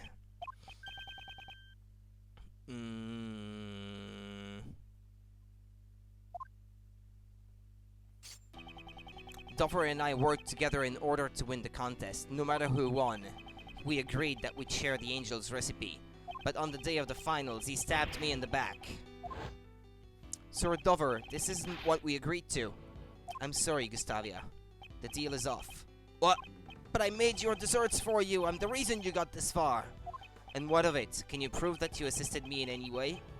Dover, you were planning to betray me all along. Because of Dover's treachery, I was forced to make my finals entry on my own. It's just as Sir Prosecutor said, my son assisted me every day until the finals. What about your pride as a confectionery artist? A proud chef loses the ability to taste his own creations. That's a feeling an upstart like you would never understand. Yeah, that's what I said earlier. He might have had some pride, but if it meant getting his sense of taste back, then he would have gone to every length to try to get his hands on the recipe for the cure. Mastering the art of dessert making is my reason for being. It is my one and only pride. Committing murder for the sake of pride, that's another feeling I will never understand. To say nothing of abandoning your own son. Such a thought disgusts me. Before you judge me, first understand what happened 18 years ago. On the day of the finals, my son never came to assist me. Thinking back on it now, I suppose Dover had a hand in that as well. Huh? What exactly happened to your son? I do not know, but it no longer matters. Ever since that day, my son meant nothing to me. From what I hear, he's still missing. That's awful! Giving up on him like that! Without your son, you had no chance of winning, correct? Yes, and since I was guaranteed to lose, I needed a failsafe. Thus, the photographs. The missing pictures taken with the camera. During the afternoon tea time, I made my way to Sir Master's room. I just needed to take a photo of the cure to my taste disorder. It would have all worked out. If only Dover hadn't interfered. Doesn't even care about his son's whereabouts. Yeah, if anything, maybe his son was abducted so he couldn't help him or something. I don't know. Gustavia. Trying to steal a picture of my prize, are you? That hardly seems sporting. You! Cure for taste disorders. Oh ho, you have a taste disorder, don't you? This is Rich, a pastry chef who can't taste. Dover, you! Puny worm, you are in no position to oppose me. Why, you... When I attempted to hit Dover, he struck me and sent me flying. I crashed into one of the rock salt lamps, and that was when my blood stained on it. So Mr. Dover wasn't the first one to be injured. To conceal my blood, I shaved away part of the rock salt lamp and mixed it into the sherbet. After that, it became a part of the Lear sculpture. So that's how you tried to erase your traces from the crime scene. Dover tried to blackmail me by using his knowledge of my taste disorder. If I didn't want it to become public, I was to pay him a large sum. So that's the reason why you killed Isaac Dover. Haha, exactly. What reason do I have to let those who obstruct me live? He was the one who drew first blood. I simply gave him his just desserts. So that was his motive.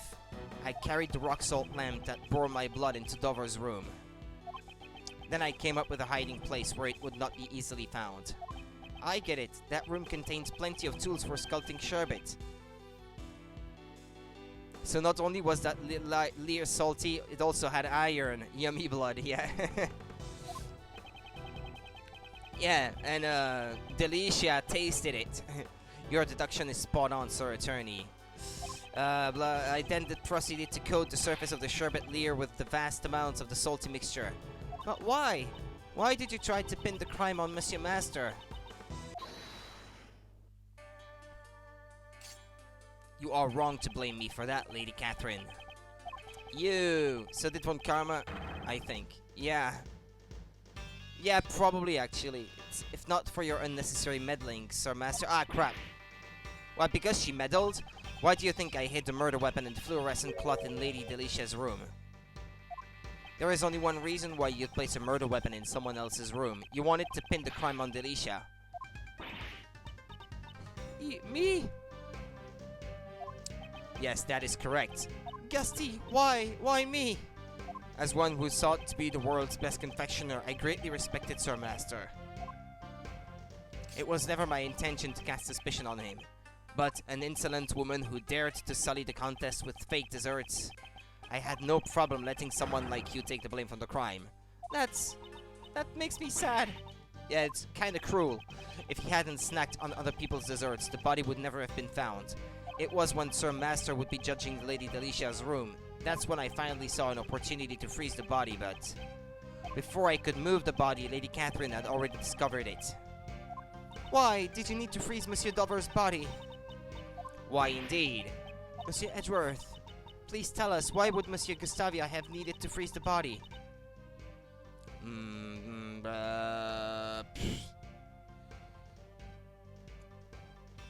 To disguise it? Nah. To create a fake crime scene?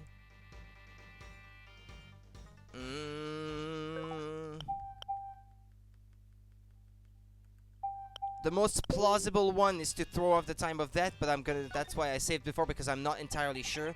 Everyone is so mean to Delicia. Mr. Gustavia intended to freeze the body in order to throw off the time of death. If the time of death had coincided with the tea party, Mr. Gustavia would have been suspected. That is correct. Preparations were necessary to freeze the body. While I was preparing in Dover's room, I placed the body in the treasure chest in Sir Master's room. I could think of no better hiding place at the time. But thanks to that gluttonous pharmacist, the lid of the chest broke. Why did you disguise him as an ice sculpture? Once the body was discovered, there would be no time to throw off the time of death.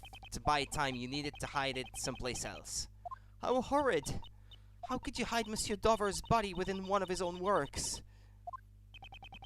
To have him taste the bitter irony?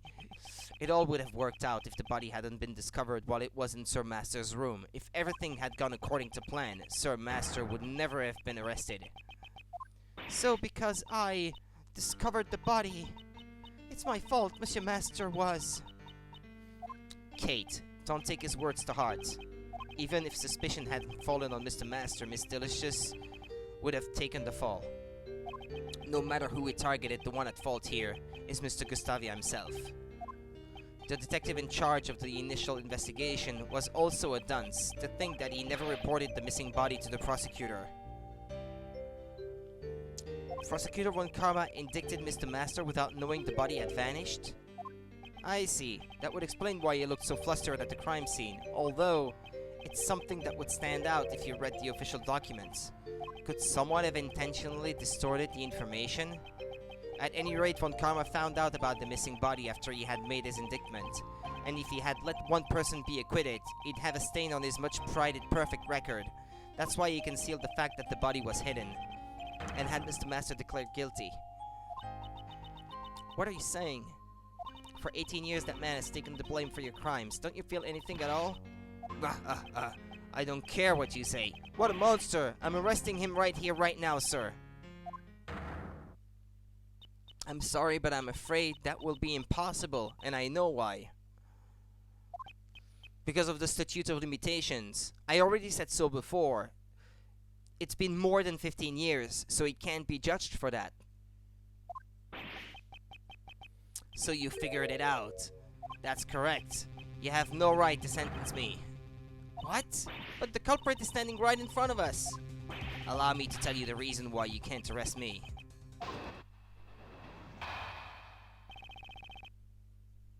Well, wasn't there more detail in the book itself?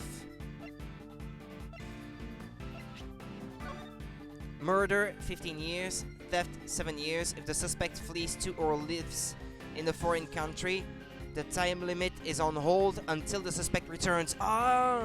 Maybe the years he spent in Zengfa will help in getting him accused anyway. If possible, accomplices are on trial.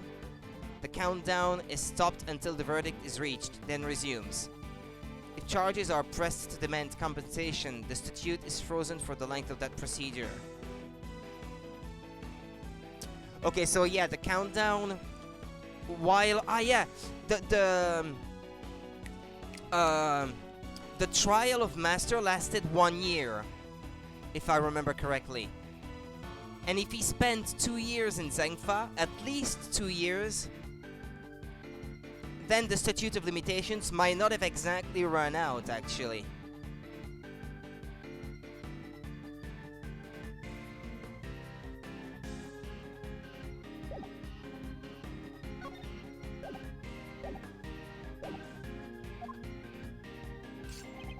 The statute of limitations for murder in this country is 15 years.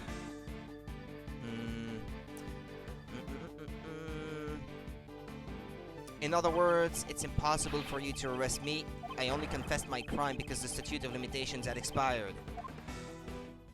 I think it's gonna be in the finer points of the law that we can catch him. We have to get him to say what he's been doing for these 15 years, because we know he's been in Zengfa, and we know that the trial of Mr. Master lasted at least a year until he was finally found guilty of only being an accomplice. Nah. As long as the statute of limitations remain, arresting him is impossible. No way! My sincerest apologies, Prosecutor Edgeworth. Neither Mr. Gustavia's testimony nor your logic can be taken as official legal proof. The verdict of the trial 18 years ago cannot be overturned. What about the fact that Mr. Dover's body was hidden? Even if we can't arrest Mr. Gustavia, this should at least earn Mr. Master a retrial. Really? I wonder about that. Overturning a verdict of the Goddess of Law is much harder than you think. Is the PIC trying to justify the verdict from 18 years ago? How unfortunate, Sir Prosecutor. Is there nothing I can do? Is there no way to continue pursuing Mr. Gustavia?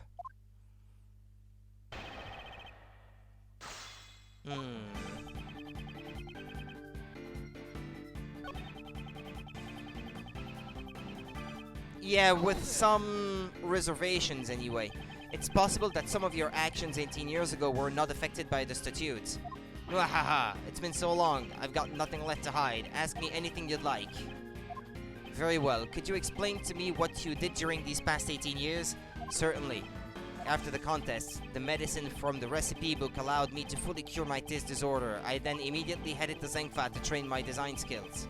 So he wasn't seen ever since that case because he was in a foreign country. Indeed, and I'm certain that I went abroad to train. About 1 year after that case,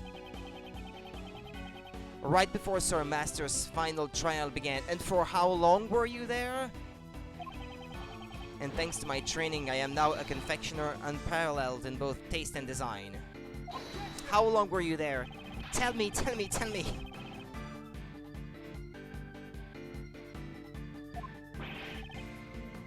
You can't bake a cake without breaking a few eggs. Sacrifices were necessary for my goal. That's horrible. Say what you will, the fact still remains that you cannot arrest me. I have to get more information out of Mr. Gustavia. Was there anything of note in his recent testimony? I want to know how long he stayed there. Could you please add the details about your training in Zengfa to your testimony? Certainly.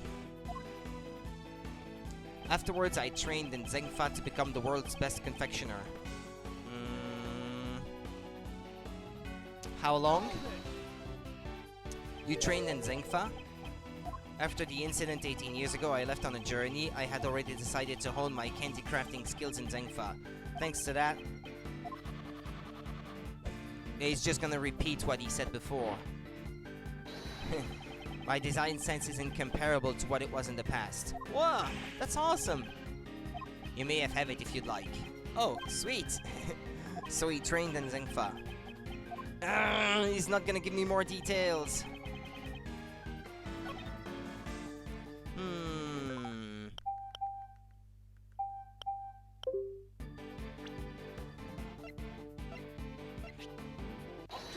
I'm sure it's in the details and it's gonna hang on how long he spent there. One of the conditions regarding the statute of limitations for murder is as follows. If the suspect flees to a foreign country, the time limit is on hold until the suspect returns. So the statute of limitations was suspended while you were overseas. That's right, the statute of limitations stopped while you were training in Zengfa. Indeed. It is possible that the statute of limitations has not expired yet. Mr. Gustavia, please tell us. Yeah, tell us. Tell us. It would be exactly 3 years. 3 years? Wait, let's calmly think this over. The case occurred 18 years ago. The statute of limitations is 15 years and he was away for 3. 15 plus 3 is exactly 18 years. I'm sure of it. Mr. Edgeworth, we did it. The statute of limitations hasn't expired yet. He's gonna laugh.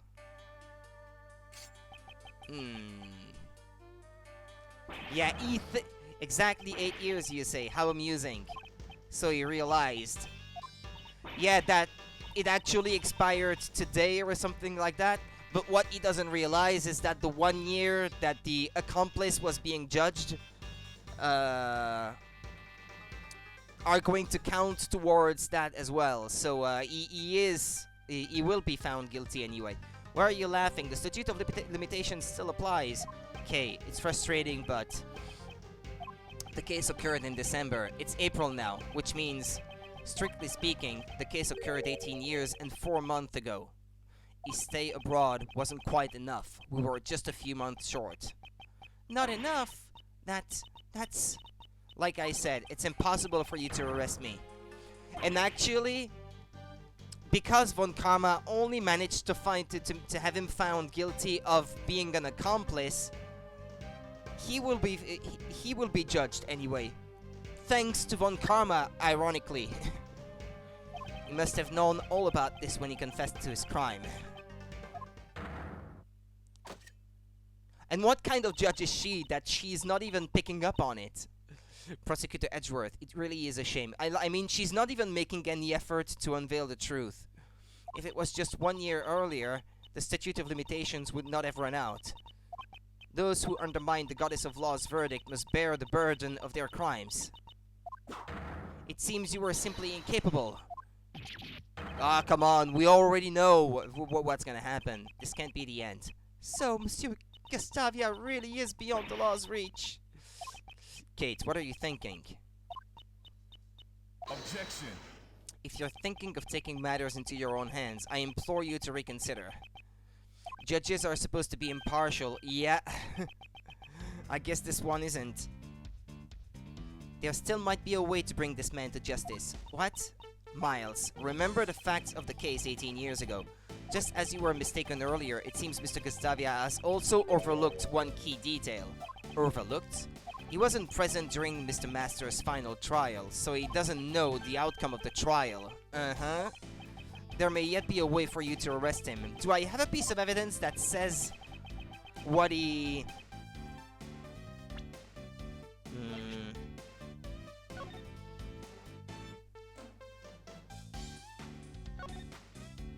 Yeah. After his own confession, he was convicted as an accomplice to the murder. There we go. It's in the IS-7 file.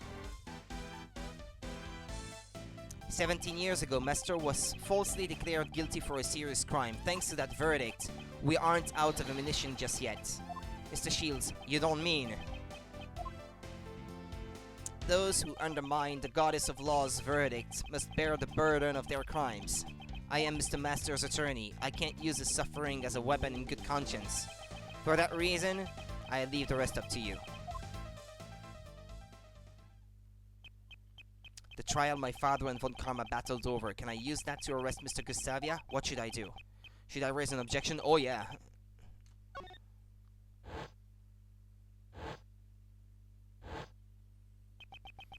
Where is it exactly?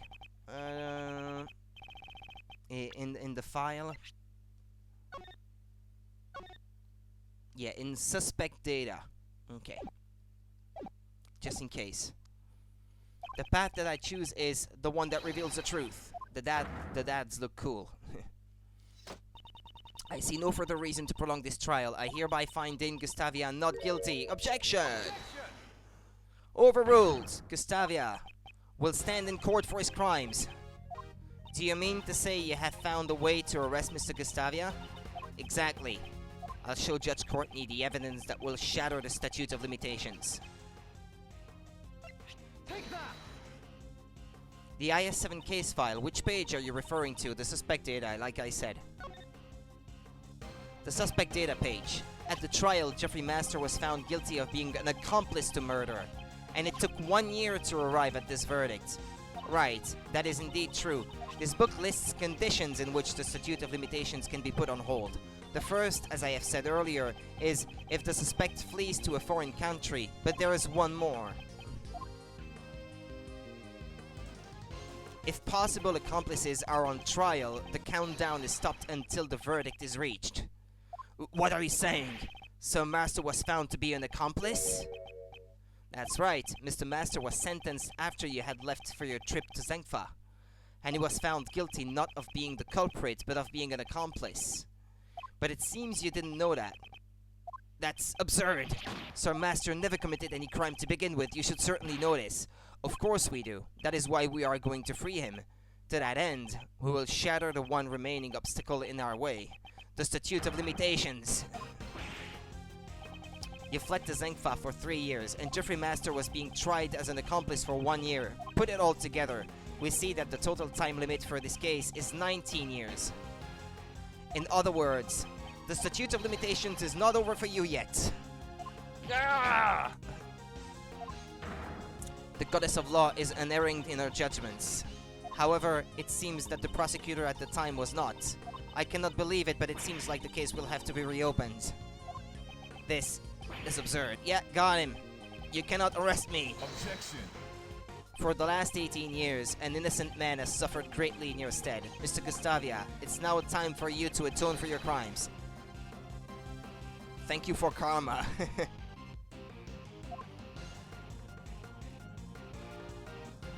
Gah! I had finally earned my place as the greatest confectioner in the world. To achieve that goal, I cast everything aside, even my own son. What a shame. You can't run from your crimes any longer.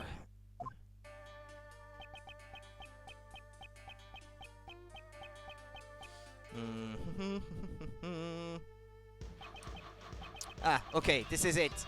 The breakdown. Thanks to Gregory for not letting the trial end in one day. Yeah, also. Okay, that was the breakdown animation for this guy. Dane Gustavia has been taken into custody, sir.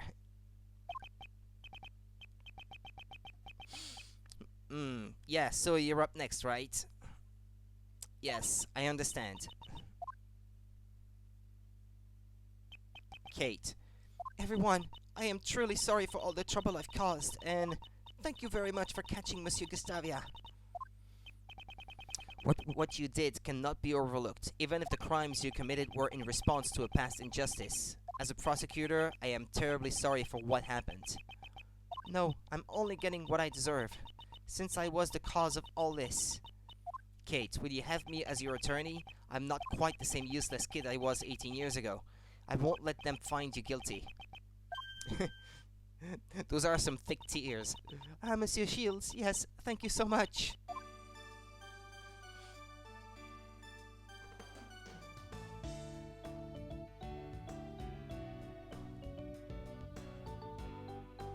Sorry to interrupt, but it's time to go. Yes, alright.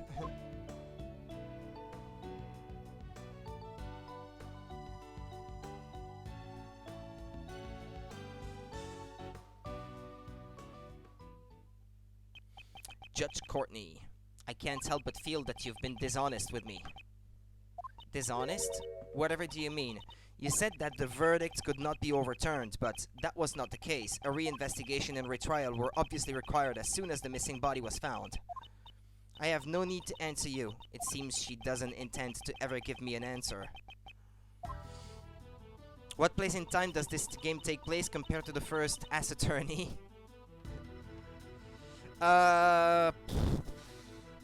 Honestly, I don't know. Couple years, maybe. I think it's around after the first game or so. I'm not sure, really. It's obviously after the first game, yeah. But I would have said a couple years, personally. Maybe Ray will get a hug after that is over. And you will most likely be required to appear before them.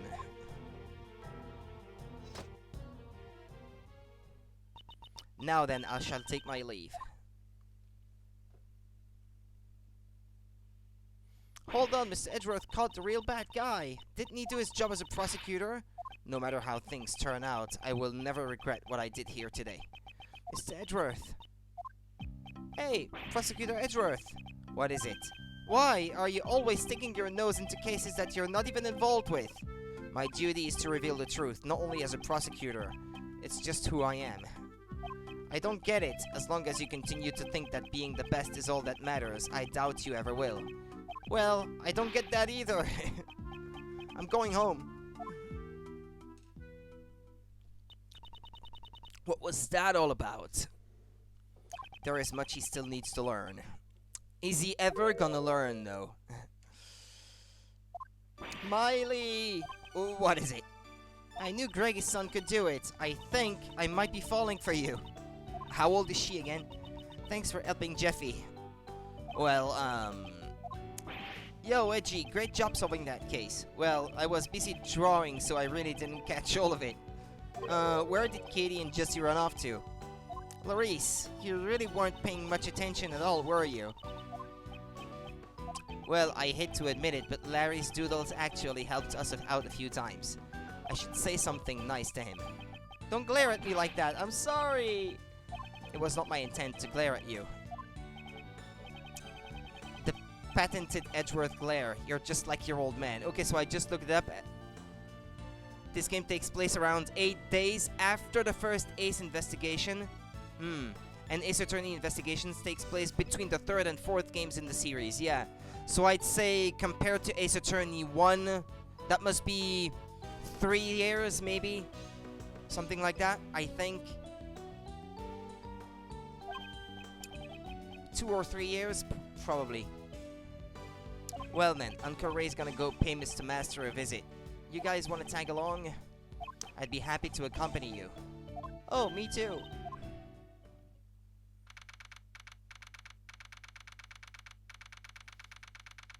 Thank you for looking it up, by the way. That's nice to be able to clear that up.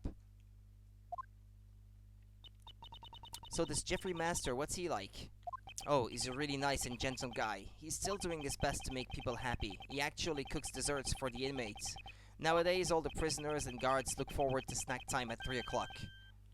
Wow, that's nice. I want to eat his desserts too. That doesn't sound like prison then. So the chocolate cake we saw in the prison the other day, he was the one who made it.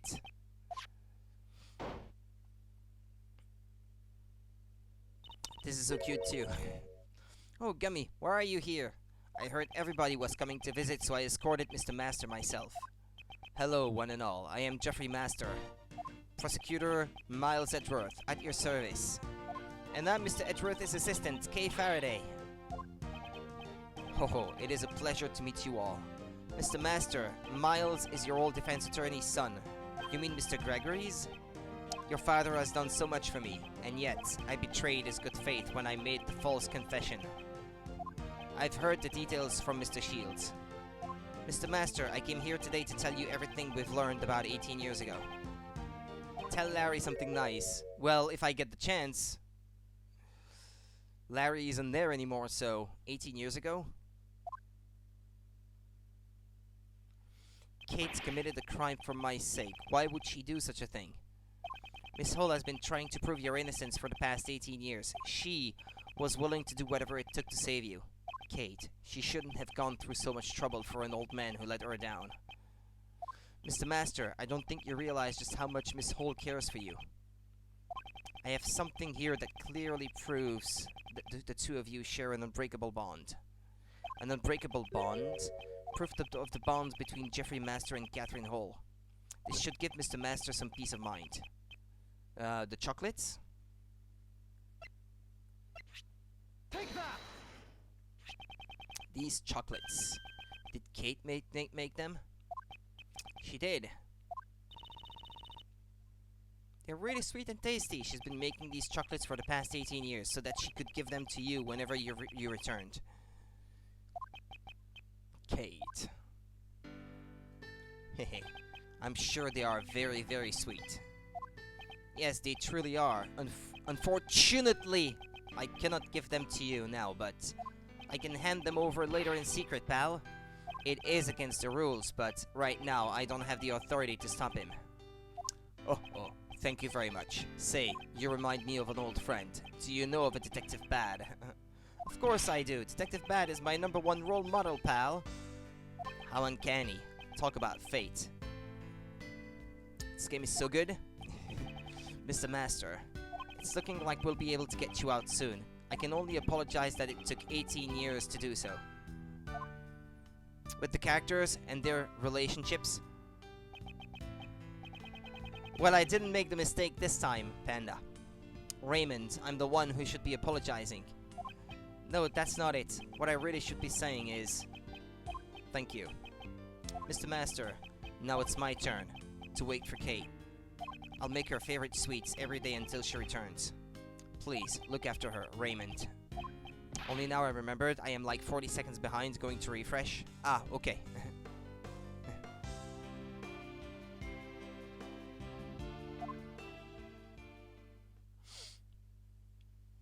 The IS-7 incident, the case I inherited from my father. After 18 long years, it's finally coming to a close. Welcome, Black. Mage cosplayer. Miles, thanks for today. I am sorry for leaving that final decision to you. No, I made that decision of my own free will. Hey, what are you talking about? To arrest Gustavia, we had no choice but to use Mr. Master's false charge. To use Mr. Master's false charge, which I was originally supposed to protect him from. The attorney inside of me simply could not do it. So that's how it was. But after this, Uncle Ray is going to try to clear away that false charge as well. Yes, I understand. What? But if they find out about the false charge, they won't be able to arrest Mr. Gustavia, right? That's true.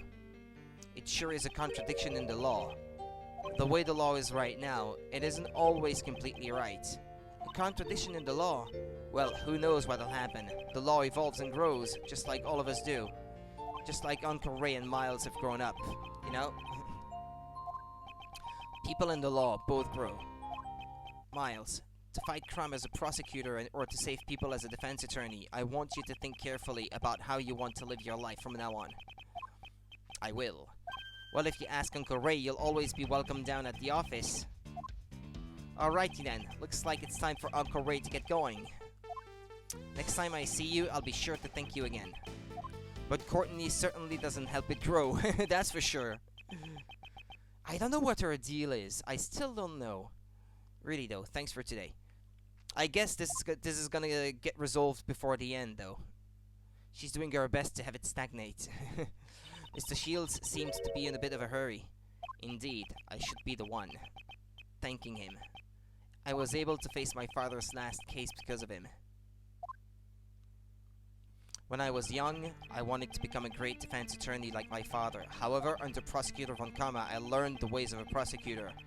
Thanks to a certain friend, I was able to discover my own path in life. However, right now there are forces trying to take me off the prosecutor's path. Maybe now is the perfect time to think about how I should live my life.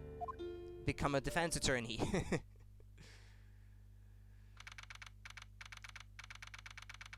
Edgeworth Law Offices. Gregory, I'm sorry that it took so long. It may have taken 18 years, but finally, we've proven Mr. Master's innocence. Miles, your son, helped me with that, the way he fought for the truth. He was just like you, Gregory. I'm still not the kind of attorney you were, but I will forever carry on the convictions I inherited from you. And if I can, aww, together with him. Is he gonna become a defense attorney? To fight crime as a prosecutor or to save people as a defense attorney? The path I choose is...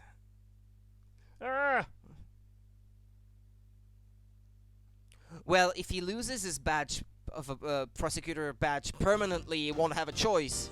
Man, I got tears in my eyes. Well, we have enough time to start the next case today. You love those two pictures at the end? Yeah, it was cool. The Forgotten Turnabout and the outline of Kay. She's not gonna be the one being accused in this one, is she? From here on out, let the council begin. Let our members discuss this matter with a clear conscience of the goddess of law. Today's deliberation shall be about Miles Edgeworth's aptitude and ability as a prosecutor. Oh, I thought the game crashed for a second because the music was frozen. Who are you? Why are you wearing that raincoat?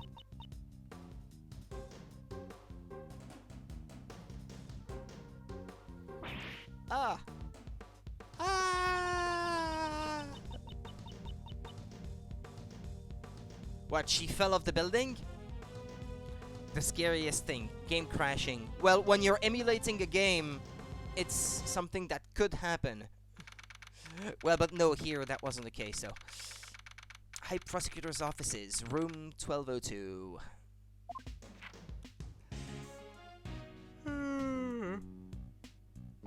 Calm down, you're getting dust everywhere. I've already cleaned this room 3 times since this morning. Well, now you'll need to do it a 4th time. Rip K, so sad, Alexa, play Mad World. A decision has not yet been made, but it looks like it's pretty much decided. Don't you remember what Judge Courtney said? Prosecutor Edgeworth, the PIC has you in its sights. They will receive a report on everything you did here today. and you will most likely be required to appear before them. I have been ordered to attend the meeting. That is all. I hate this, sir. I won't be able to work with you anymore. As a detective, perhaps you should welcome this turn of events. You would no longer have to work with such a troublesome prosecutor as myself. Why would you say something like that, sir? The problem is with the PIC and their false accusations. Mr. Edgeworth, don't tell me. You actually want to become a defense attorney? Because you can't do that. Being a prosecutor is exactly what makes you Prosecutor Edgeworth, sir. A defense attorney, huh? It wouldn't be so bad, would it? I became a prosecutor because of the incident where I lost my father. However, the reason I became interested in the legal world was because my father, who passed away, had been a defense attorney. To fight crime as a prosecutor or to save people as a defense attorney, I want you to think carefully about how you want to live your life from now on. Are you listening, sir? I don't like this one bit. There is no need for you to be so pessimistic. Maybe my replacement will be more lenient during your salary assessments. I see. That way I can eat more than just instant noodles every day. It doesn't sound right to call him Defense Attorney Edgeworth, because we are not used to call him that way, I suppose. He was actually imagining it. We're busy right now. Come back later, pal. Uh-oh. A nurse? Paging Mr. Edgeworth. Is there a Mr. Miles Edgeworth here? Mr. Edgeworth is busy now. I'll listen to whatever you have to say later, pal. This isn't good. Your face has become all red. A red face? A red face. Like I said, we're kind of busy right now, so... I've got it! You have a tummy ache, right? This calls for an injection. Stat, please roll up your sleeves. No, I'm perfectly healthy. Who might you be? I'm so sorry, I forgot to introduce myself. My name is Karen Jensen. I am a registered nurse at the Die Young Hospital. Die Young. I'm sorry, but nobody here is sick. You must have the wrong room. Are you Mr. Miles Edgeworth? You have such great wrinkles between your brow. Could it be lupus? This calls for an injection. It's not lupus. Just tell me what business you have with me. Yes. Actually, there's someone who would like to see you. Please wait a moment. I'll call them here right now. Wait. Is this related to what happened to Kay? She left, sir. I wonder who she's going to bring. If she's bringing someone from the hospital, maybe it's someone who was traumatized by your harsh words. What's that supposed to mean?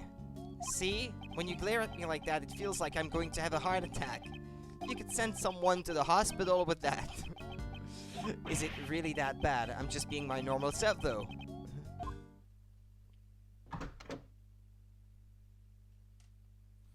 Is it Kay?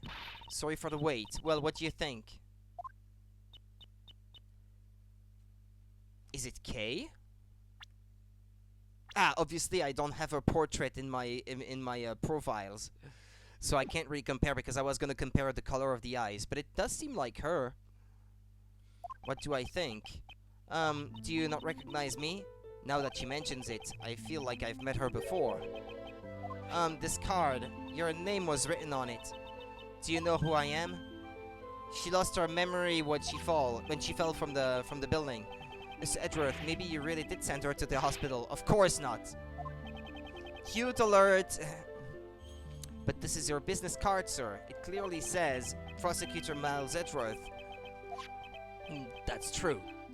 I am terribly sorry. I am, well... The truth is, this girl suffers from memory loss. What do you think? Such a vague thing to say. Memory loss? Yes, that seems to be the case. Our parents should be worried sick right now. They probably haven't been able to sleep. I doubt they've gotten more than 8 hours. Isn't that plenty of sleep? I see. It sure sounds horrible, but it's alright now. Since she has that business card, she must be an acquaintance of Mr. Edgeworth's. Just leave her to us, pal. Right, Mr. Edgeworth? Indeed. We might be able to verify her identity, at least. Would you really do that for me? First, I'd like you to tell us everything that you know. That's all, Mr. Edgeworth. You have nothing to worry about now, miss. Good grief. Edgeworth seems like a 4 or 5 hour sleep guy.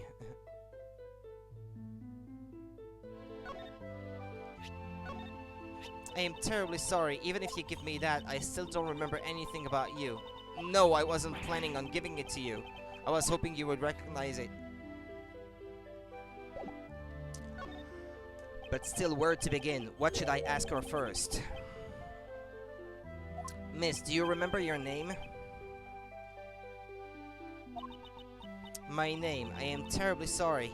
She's been like this ever since yesterday, you know? So you found her yesterday. Wow, that's amazing. How'd you know? What a tiresome woman. I found her stumbling around late last night, so I took her in.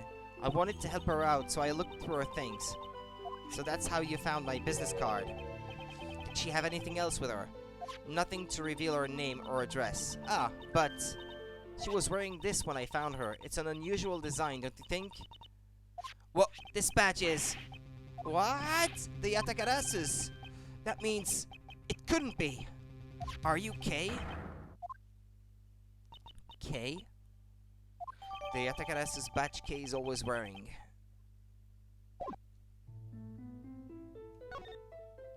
Well, that didn't take long. You are Kay, right? I am Kay. Kay, don't you remember me? I mean, you'd always call me Gummy, pal. Gummy. I would call one of my elders something so rude? Ah, I'm so sorry. What a horrible thing I did. I feel like my heart is going to burst from guilt. She's not the same. Just what happened to you, pal? You've become so sensitive. If you're this sensitive, and delicate, and frail, then you're not even Kay anymore. You're someone else, pal. What's your words, detective? If you say that, it almost sounds like Kay isn't sensitive or delicate at all. Though I can't deny there is some truth to what he says. What sort of person was I before I lost my memory? A great thief? Well, for starters, your name was Kay Faraday, a cheerful girl full of spirit and vigor, and a great thief. Great thief?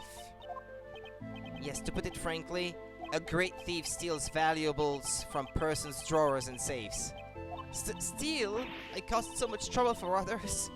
Oh, I'm so sorry. I never imagined I would be a criminal. Maybe losing my memory was retribution for my crimes. No, you didn't actually... this is so messed up, sir.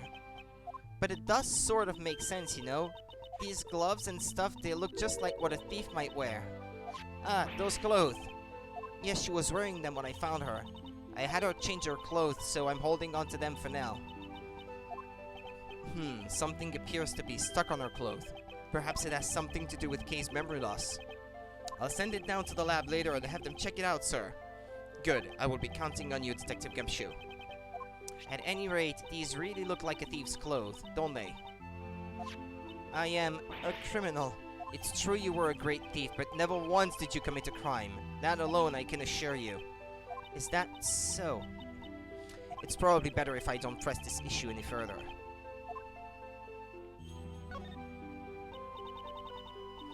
I'm really sorry for not remembering you.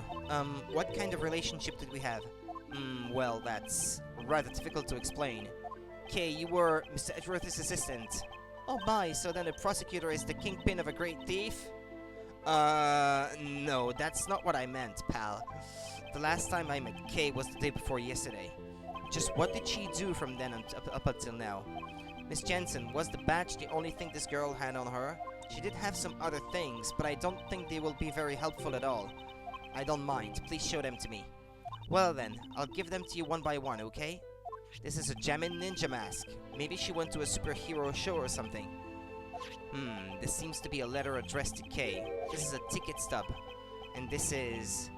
a flower made of cloth, like the ones you usually see in restrooms, sir. A corsage. It is used primarily as an accessory for women. Well, that's everything. Did you find anything out? Not really. There were just a bunch of random things. I'll have to look them over in more detail later. Jamin Ninja Mask data jotted down in my organizer. Okay. Ticket stub used to enter the Grand Tower viewing platform. She was still angry with the best and she tried to steal his badge and destroyed it because he doesn't deserve it, but then she fell from his high horse.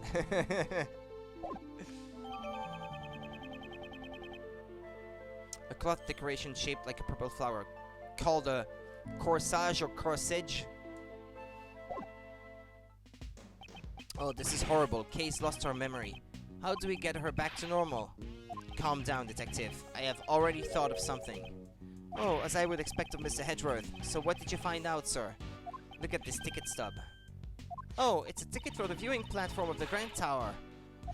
Miss Nurse, do you know something about the Grand Tower? Of course I do. It's a super famous dating spot after all. They say that if a couple holds hands up there, they will be together forever. Student, $6, no refund. Admit 1. April 4th. The timestamp on the ticket is from yesterday. Moreover, it is only valid on the day of issue. Ah yeah, that's what it says on the last line, yeah. Since she only has the stub, she must have used it, right? It is very likely. Well then, let's go. Hey, right now, sir? The cause of Kay's memory loss is hidden in her actions. But, what about the PIC? It's still too early for me to be summoned there.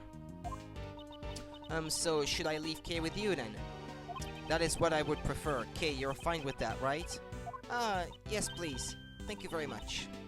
$6, that is a reasonable price depending on the tower and the number of people wanting to go there.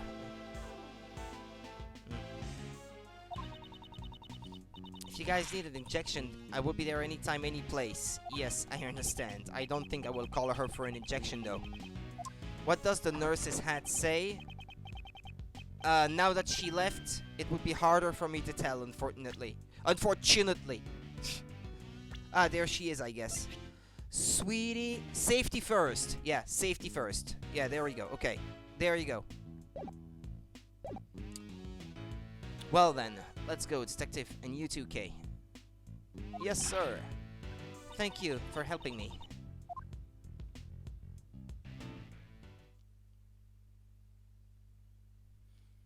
April 5th, 2:07 p.m. outside Grand Tower, Tower Plaza.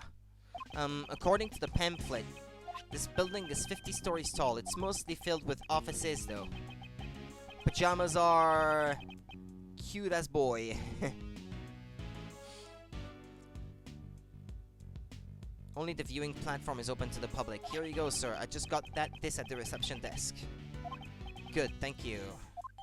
Contains a cross-section of the tower and an overhead view of the platform. Touch the check button for details. I think I'll do that.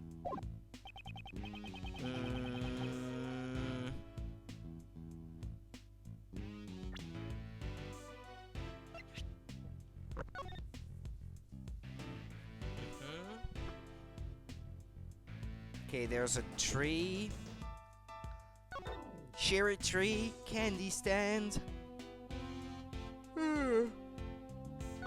And the viewing platform, I guess. What a street with an alley going straight in the most bent spot.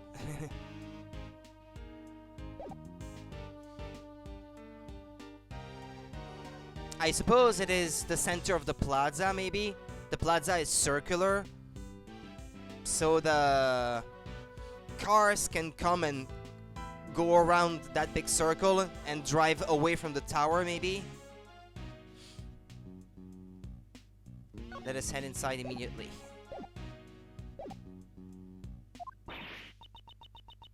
And maybe there is like a bench in the middle, maybe a fountain or something. I wouldn't be surprised anyway. The Grand Tower. The Grand Tower is collapsing. Hmm? What? No, you can't. Please stop. Please, I beg of you. It's no good. Unless I drink fresh milk, my thoughts just won't reach. What's wrong, pal? Did something happen at the Grand Tower? Cut, cut, cut, cut, cut. Hey, I recognize her from the first game. We're sort of in the middle of shooting a movie and, actually, the sprite of the kid there, it looks like one of the sprite that I didn't talk to in the museum in the previous case. He seems to be having the same kind of thing in his hair. I suspect as much. We are sorry for any trouble we've caused you, Detective Gumshoe. Yeah, the one that was to the right, yeah. There was a cameo from those two people to the left, the girl and the guy, and that one was on the right, yeah. We are sorry for any trouble we've caused you, Detective Gumshoe. I'm so sorry, pal. I really thought the tower was gonna collapse or something. Whatever. Hey, director, I'm taking a break. I'm sorry. I'm really, really sorry. What a relief. It looks like the tower's collapse was prevented somehow. Explaining all this to Kay as she is now would take more time than it's worth. Well then. This one has more cameos? Oh, she's not gonna play a role or anything. Oh, okay, yeah, it's over already. Okay. I thought maybe she's gonna play a role or something, but I guess, yeah, maybe that was all it was.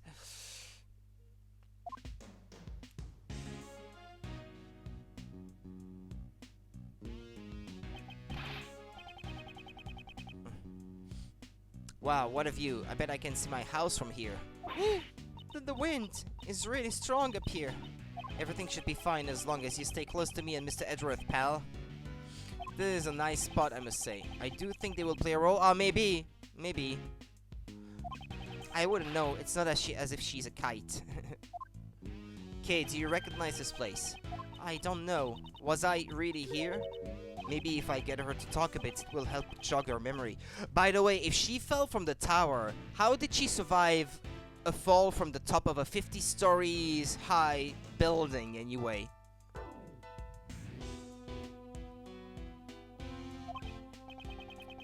Memory is sorta odd for me right now, so tired.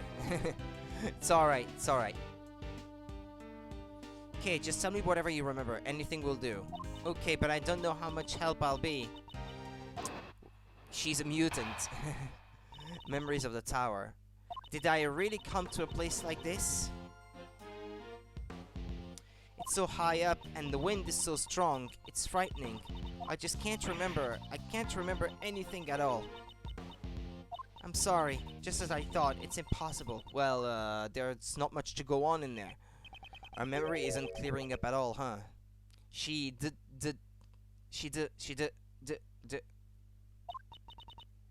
didn't fall from the tower to the ground. Ah, you think? I'm sorry, it's a bit pathetic, isn't it? You are both going out of your way for me, but I'm not helping at all. You're doing just fine. You have memory loss after all. Ah, don't die on me now, stream. She wouldn't be alive if she fell from that high up, yeah. You'd think, at least. No, it's actually a ghost you're talking to. Alright, Mr. Edgeworth. Remember to go easy on her, sir. Normally, you have this really intense and kind of scary look on your face. You're not helping, detective. But he's right, though.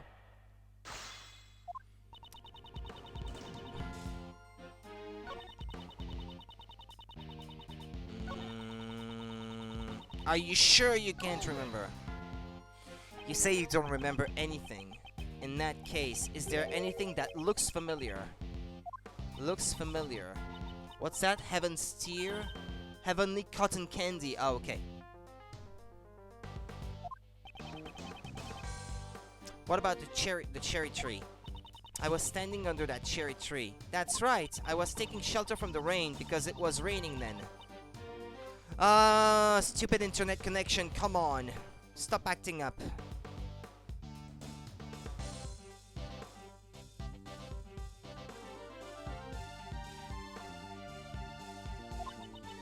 At the end of this chapter, I will end the stream for today, but I want to at least play until the end of this one. And there, I saw something red. She was under the cherry tree while it rained. And from there, she saw something red. The Jamin Ninja Mask? I don't know. Is something wrong? It's nothing. Could you add that last part to your story? But from under the cherry tree, I feel like I saw something red. A red what exactly? A red something or other. It was something red. That's all I can remember about it. Speaking of things that are red here, could it be that stand over there? What, the one behind? It looks more orange than red to my eyes. Stand, a red stand. Ah, that's right. I saw someone walking towards me from the other side of that stand. And then what happened? And then, I'm sorry. It's alright. Simply add everything you just said to your story. Someone was walking towards me from the other side of that stand.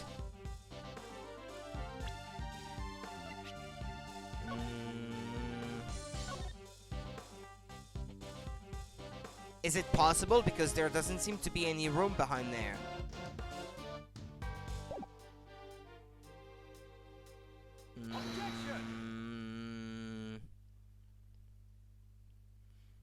Oh, I should have saved before, but it seems that it turned out right, but I forgot to save. So you're saying that someone came from behind the stand and walked directly towards you. Yes, someone came right up to me. Then that someone must have been a ghost. No, it was a person. I'm sure of it. If this is where you were under the cherry tree, then someone behind the stand. Yeah, that's what I thought. They'd be floating in midair. No person should be able to stand there. But I'm not lying. Someone red. Uh-oh, she seems distressed. Someone in red was on the other side of the stand. They were walking towards me. Getting closer and closer, and then that person. Uh-oh. What's wrong? Calm down. It's all right. Me and Mr. Edgeworth are both here for you, pal. I was pushed off. That person in red. Yes, they were wearing a red raincoat. A red raincoat? Isn't that exactly the same thing as in the first case? Is it Shelly the killer, maybe? Someone in a red raincoat was walking in midair, and furthermore, they pushed her off this building. Nonsense. There is no way she could be alright after falling from a building this high. Kay's memories jotted down in my organizer.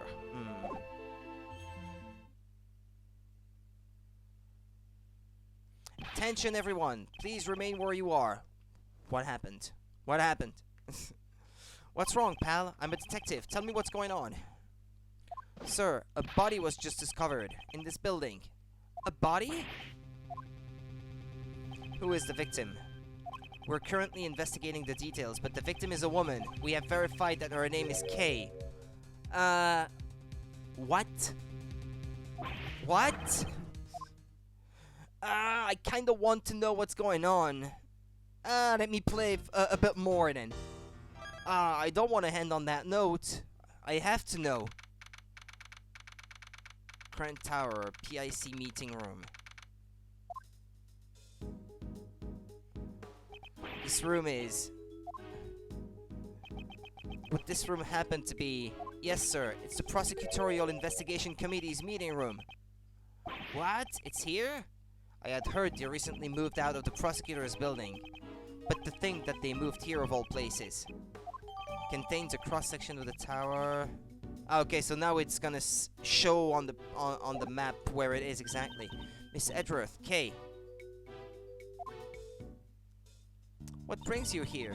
How are you holding up? Those are some thick glasses. We're in the middle of an investigation right now. Sorry, but who might this be? This is my granny. Let me just... Hi there, Sonny. The name's Bunny Young. Who the heck are you? She says. It is a pleasure to meet you. My name is Miles Edgeworth. I am a prosecutor. Miss Jensen, isn't Young the name of... Granny is the director of the Die Young Hospital. This old lady is the director? Shh. Who are you calling old? She says. She can read my thoughts? Who the heck are you?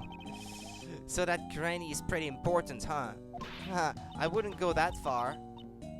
I mean, yes she is. These people are the patient's guardians. You know, the one with amnesia. You love old lady characters. It seems she's a bit of an introvert. Hey, Sonny, want me to cure that bad case of the frownies for you? She says. I'm afraid that's an incurable disease for Mr. Edgeworth, pal. Really, Granny? You want me to say that? I ain't got nothing to say to you, whippersnappers. You're free to do whatever you want. But you better not get in the way of my autopsy. Please wait, we're... No means no. Hey, you don't have the right to decide that, pal. Wait, what was that? Sorry, Granny is the coroner, you see, and she's in charge of this case, so... Ouch! So I'm very sorry, but that's the way it is. You sure it's not a puppet? Even Old Bag? Yeah, but this is not Old Bag, but she called him Whippersnapper also. That's the way it is, pal.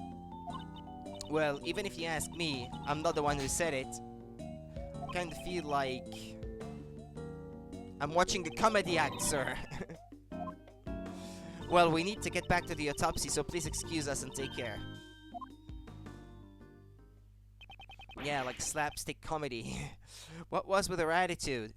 We've received permission to investigate. There shouldn't be any problems. That attitude of hers is a huge problem, sir.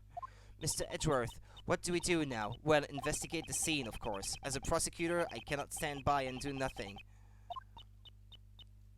Well then, let's begin. But the policeman said the dead person is also named K. The person on the bench there doesn't seem to have the same hair color, from what I can tell. Then I'm pretty sure I'm not the K that you know, Mr. Edgeworth. Well, you do resemble her too much for it to be a mistake, I'd say. But anyway. We shall investigate that now. But don't worry, there's no question that you are the K I know. An amnesia K and a corpse K. It's not. Our K is K. Both are connected to the Grand Tower. I'm certain that this case will lead me to K's lost memories. Well, I'd like at least to have a look at the body, if possible. It's half of a large round table with 11 chairs. It seems to be based off a certain legend. I know that one, sir. It's the famous Knights of the Brown Table. Knights of the Brown Table. Ask the policeman guy dude fellow pal. Was I wrong? Knights of the Clown Table? Knights who say nigh? It's getting colder, but I won't say anything. Can't I have a look? It's half of a large round table with 11 chairs. It seems to be based on a certain... Yeah, no, okay, but I just read that. What does he mean exactly by they have identified her as K? How did they come to that conclusion? Yep, I wonder too.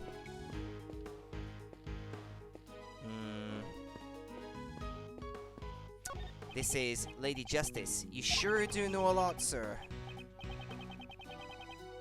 So what kind of powers does she have? She is a symbol of justice, not a superhero. It's said the scales represent justice, the sword, power, and the blindfold, equality. I won't rest until I've inspected every suspicious-looking crook and granny. A pool of blood lies at the feet of the goddess statue. Judging from the pool of blood, it seems that this was where the victim was killed. But sir, the body is over there. After murdering the victim, did the killer move the body?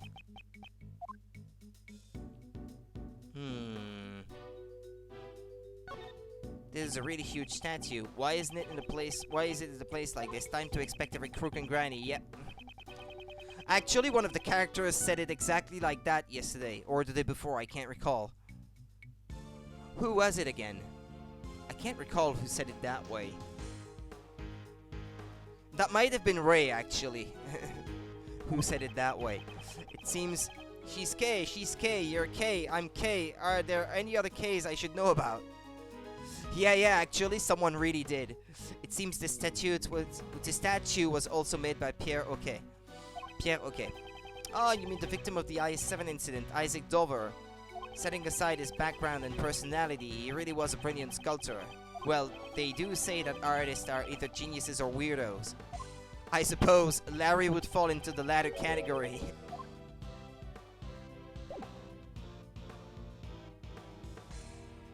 What, is that all?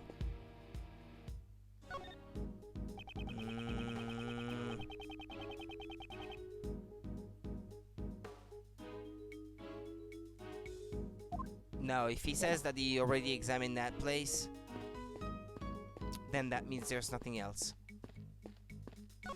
I'm sorry, right now Granny is in the middle of the autopsy, so are you Sonny is trying to get in the way of my autopsy? Is what she says. Could you please wait just a little bit longer? Yes, I suppose we have no choice. We'll come back to investigate the body later.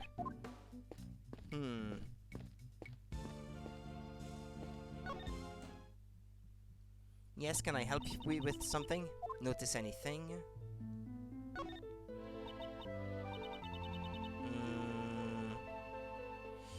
This is an amazing room. There are large boxes filled with books, a stone sculpture, and sparkly windows.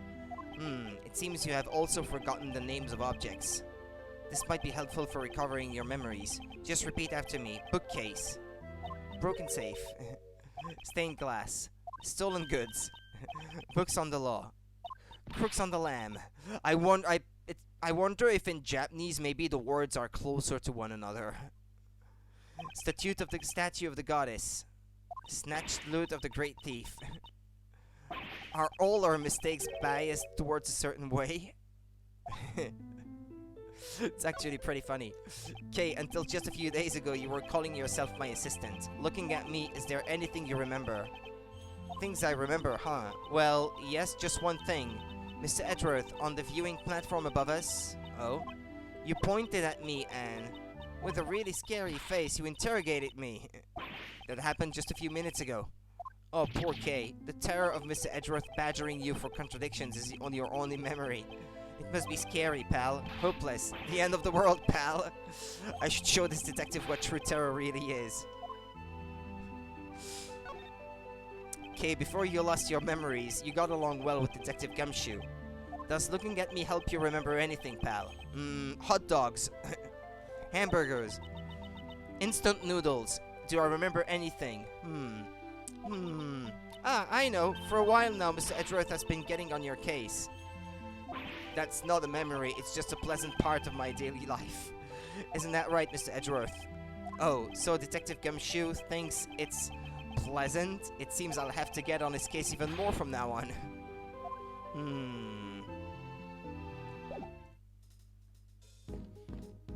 You there, tell me the situation about the security. You love that surprised, gasping face she has with this look.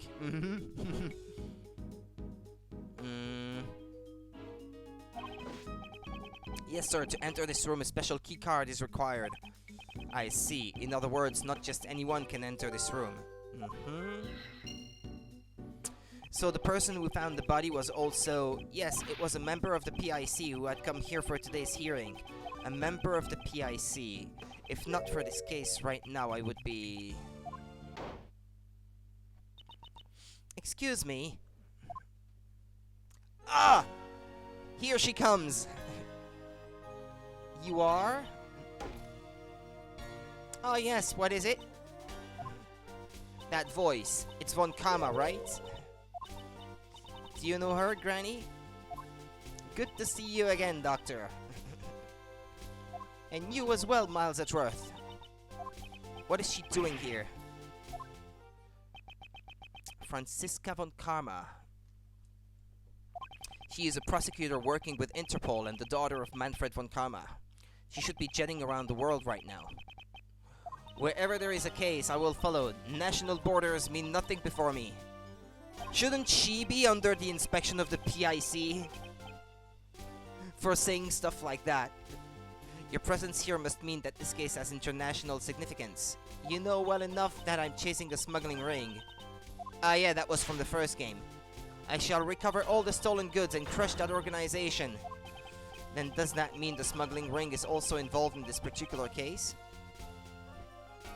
And for whipping judges. Yeah, being inspected. Any further information is confidential. I am not obligated to speak of it with you. So it won't be that easy. Miss Franziska Von Karma, Granny says... Shh. The autopsy is complete. You're free to do what you want. In that case, we would like to investigate as well.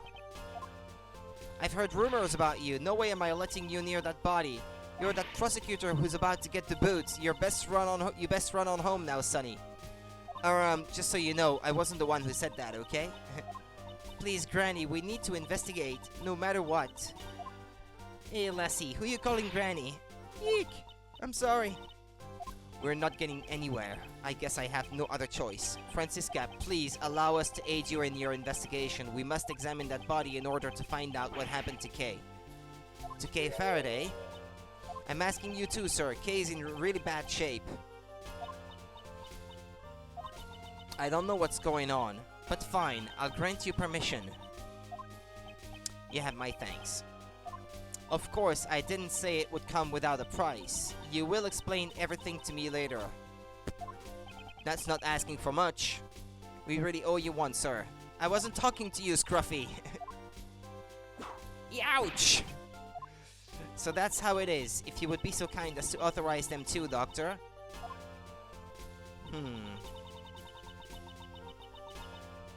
I suppose it's fine if he's with a prosecutor from Interpol, is what she says, and I fully agree with Granny. By the Von Karma name, the entire world would be judged. That's just common knowledge. That's rather conceited for common knowledge. Well, it's none of my beeswax anymore, is what she says. I hope you don't get in trouble for this. You needn't worry. My reputation will not be shaken by something so petty. Unlike me, who is on the verge of losing his badge.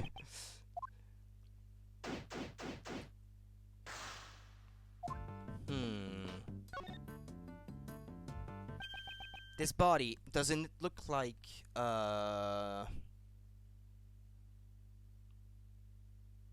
I don't know who it looks like. I was gonna say Emma Sky, but no. Probably not. It's not Kay, sir. It doesn't look like her at all. Of course it isn't. Kay is alive, after all. Her age is, I'd guess, around 30, and she's wearing a pantsuit. But why did they believe that it was Kay? Maybe she worked in one of the offices in this building, so her identity is still unknown. The question now becomes, why did the police believe her name was Kay? The card she's holding in her hand? I won't rest until I've inspected every suspicious-looking crook and granny. There is a burn mark on her hand. That's not what I pointed at, but okay. Is it connected to the cause of death? No, it appears to be an old scar. She reminds me of Mia Fey. Maybe a bit. Yeah.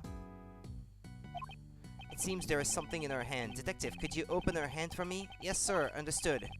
This is... Oh, I know. This must be a gift card from a department store. Yeah! It seems to be a key card. Why? The question is, what was this key card for?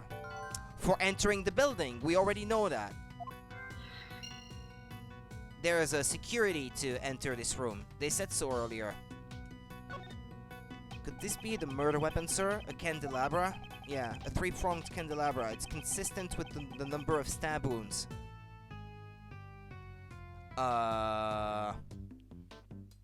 Just not as stacked in the front. No, she isn't, indeed. She was probably stabbed by the prongs of the candelabra. A candy zebra? I'm afraid it's not quite what you're imagining, Detective. A candelabra is a candlestick holder with multiple arms.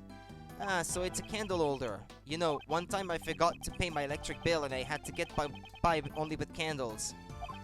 What time period are you from? Hey, when there's a blackout over here, we still use candles as well. When there's no light, what do you do? It would be expensive in batteries if you had to use torchlights. This notebook. Huh?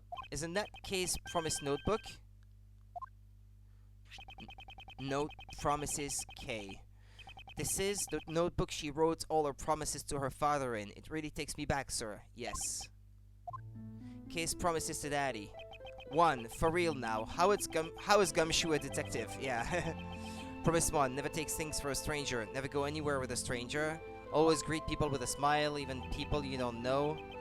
Never cry in front of strangers. Always try your hardest to learn about things you don't understand.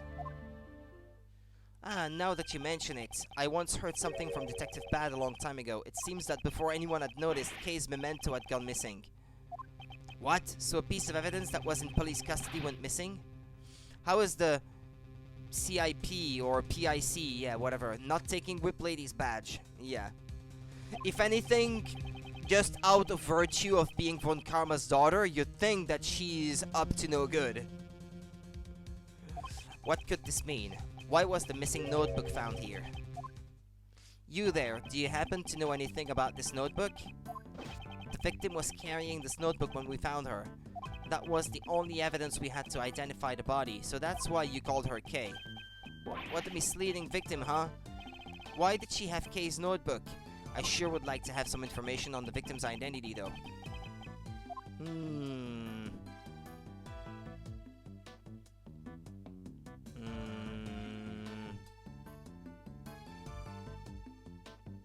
Hey, that flower, isn't that one of the... Isn't that something like what popped up in the previous case? You only use your phone to search for candles if there's a blackout. Well, yeah, I guess I would too, to use the torchlight from the camera flash, yeah, or something. I guess the PIC is biased towards people with sleek weapons.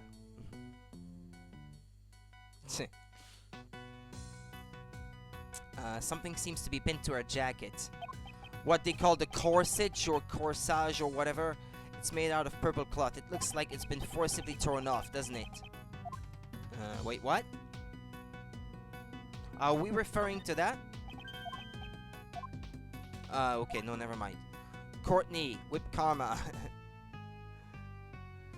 They might like the whipping, lol. Well, the wound... There doesn't seem to be anything in this pocket. This pocket has holes in it, sir. Oh, but wait, no, that's from this case, isn't it? Yeah, there it is. Judging by how the cloth was pierced, she must have been stabbed by some sharp object. This is pretty damn graphic. Yeah, kinda. Haven't you ever heard of a wallet? Of course I have, sir. I just use my pockets, though. Most people do, right? Never mind. Gloves? The left side of her white jacket has been stained a deep red. This jacket. Buttons are on the right side. All my clothes have the buttons on the right side. For women, it is normal to have them on the left side. Mr. Edgeworth, you really do know everything. That's just common knowledge. There doesn't seem to be anything out of place. Yeah, actually, I only know about the button thing because I'm slim. Sometimes I had when buying a pair of jeans, sometimes I had to buy women's jeans because I couldn't find my own size. But the only difference was where the buttons were, to the left or to the right. So that's how I knew, because someone told me then. You never knew that? That's just common knowledge. There doesn't seem to be anything out of place. There's something white in her pockets. They're gloves. Pure white ones. One for each hand, sir. They don't seem to be dirty. Could they be the victims? Well, what I can deduce is with this.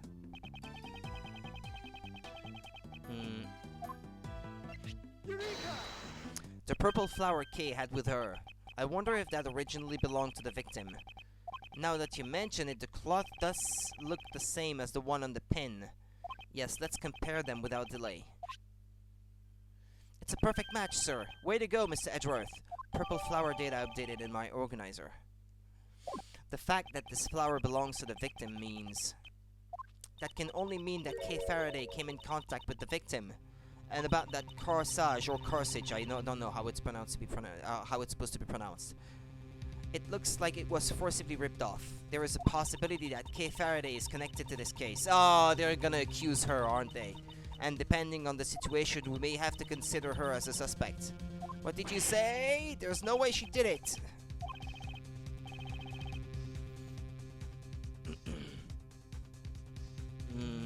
It's unthinkable. Kay could never do that, sir.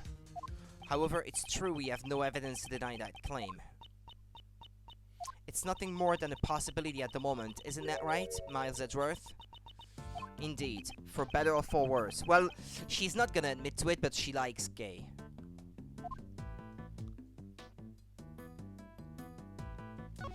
There is some blood on her head. Maybe she was hit with something. We don't know that for sure. Our investigation will ultimately clear that up. And in her hand, too. I think it's the last thing I have to inspect. The left side of her white jacket. No, but that's not what I meant. It's her hand. No, the hand. There's nothing of interest here. Okay. The whip lady, Franziska von Karma. Maybe it's time to put this together? Well, yeah. I already knew these two would go together anyway. Franziska.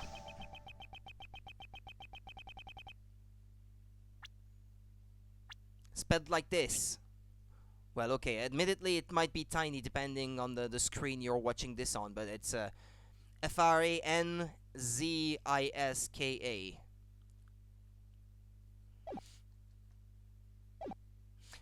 Perhaps the key card the victim was holding is for this room. I'll go find out, sir. And sure enough, Mr. Edgeworth, from this room's security system, we were able to retrieve the data of the victim's card. So that means the victim was able to freely enter this room. What about the identity? If the card actually belonged to the victim, of course. Okay. Yes, of course.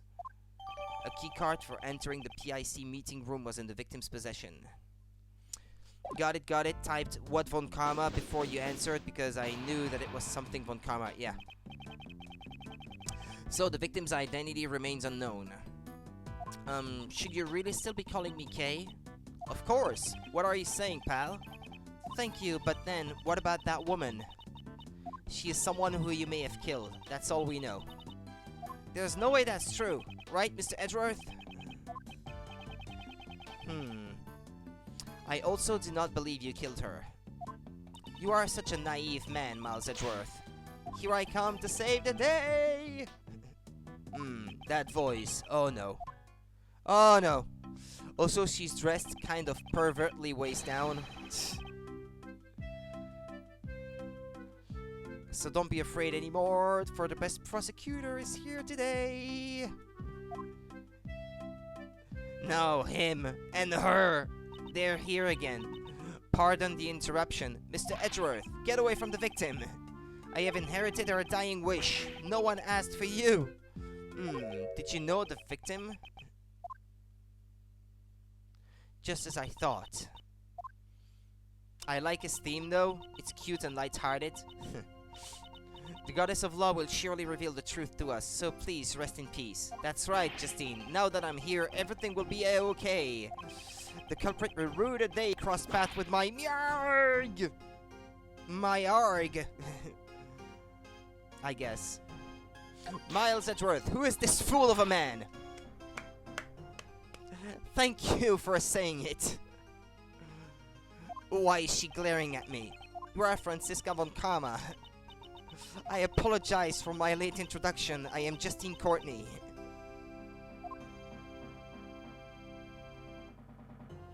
And the deceased individual is Attorney Jill Crane, one of the members of the Prosecutorial Investigation Committee.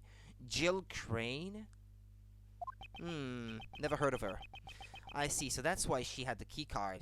I take it you're in charge of this case. That's right, and with me in charge, this case is as good as solved. Yow! That reminds me, I haven't caught your name yet. If you just wanted to know my name, you didn't have to wait. Yeah! I love it. I love it. He's getting what he deserves. While I feel bad for Sebastian, I also think it's so funny how she just whips him without knowing who he is. Well, that's kind of what she does, no matter who it is. I mean, she does that all the time. Just state your name. I will not tolerate any unnecessary remarks. Sebastian the Best. It seems the pecking order has been decided. Mr. Sebastian the Best, here, this is from Granny. This is the autopsy report. Well, haha, it seems you've been bested, Mr. Edgeworth. This wasn't a competition to begin with. My job is done. May we meet again in front of another corpse. Okay, let's go home quickly. She really did just say, may we meet again in front of another corpse. Okay, let's go home quickly and eat some noodles. I'll be leaving too. Take care of everyone. Will Courtney not say anything about taking Francisca whipping the best as being inappropriate persecutor behavior? Well, Prosecutor is kind of right, yeah. The victim's head wound was post-mortem. Sebastian. And the candelabra dealt the fatal blow. Estimated time of death is late last night. Thanks for sharing all of that with us, the best. You really are the best moron around. Will you shut up? What is it, Justine?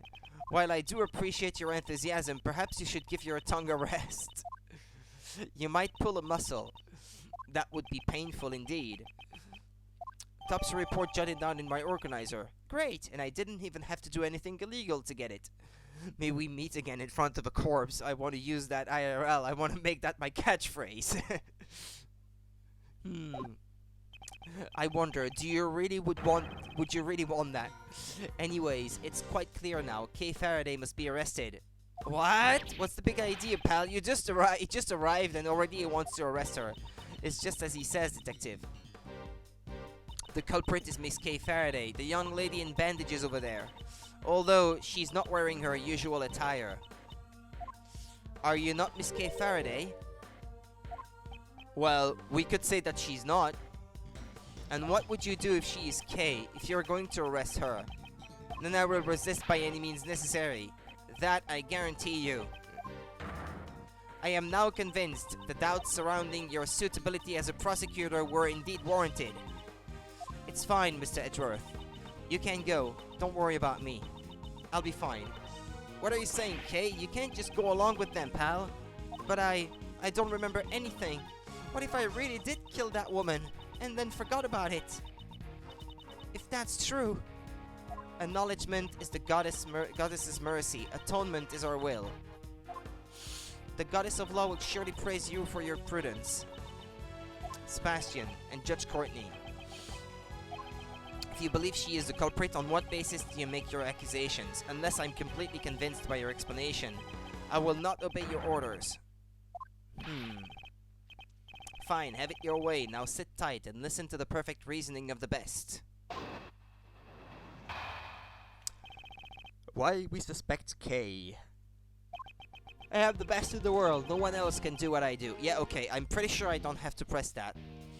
Yes, that's why I was the first to realize that Kay Faraday is the culprit. If I wasn't too afraid to be a coroner, I would totally become one, just to use that phrase. Yeah, it's pretty gruesome, really. You could press that. Well, I could, but I won't. And prove that very wrong, yeah. But I have nothing to present, I'm afraid. In other words, she's the only one who could have killed Miss Crane. His logic is as awful as ever, sir. Please, Francisca, comment on it. Harsh words coming from you, detective. I asked for some basis to your claims, yet your reasoning has told me absolutely nothing. However, we have no evidence to prove she didn't do it either. Yes, we do. A mirror? I mean, look at yourself. Don't worry, Kay. I'm sure Mr. Edgeworth will pull off a miracle. You think my deductions are some kind of miracle work? You'd better not disappoint me. Understand, Miles Edgeworth? Because if you do, this whip of mine won't stay silent. Reminds me of, why are you dressed like you're going to a funeral? Wait, just classic.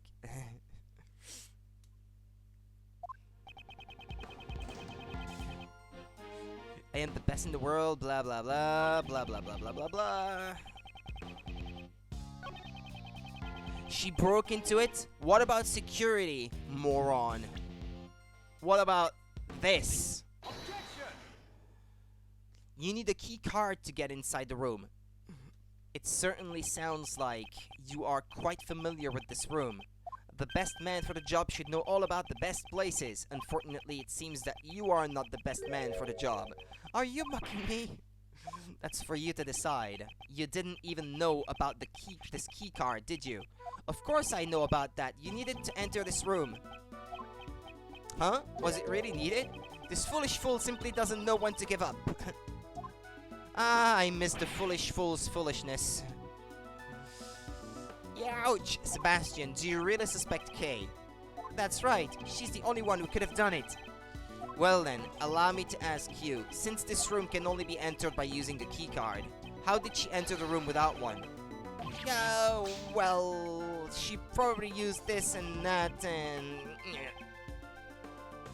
Oh, did you pull a muscle? Allow me to explain then. The door could only be opened by members of the PIC, which means...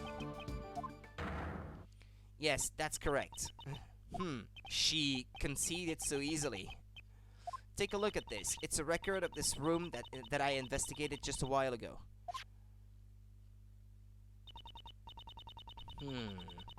Someone else entered without a username a few hours prior. Yeah, a little over 2 hours prior. Keycard record jotted down in my organizer.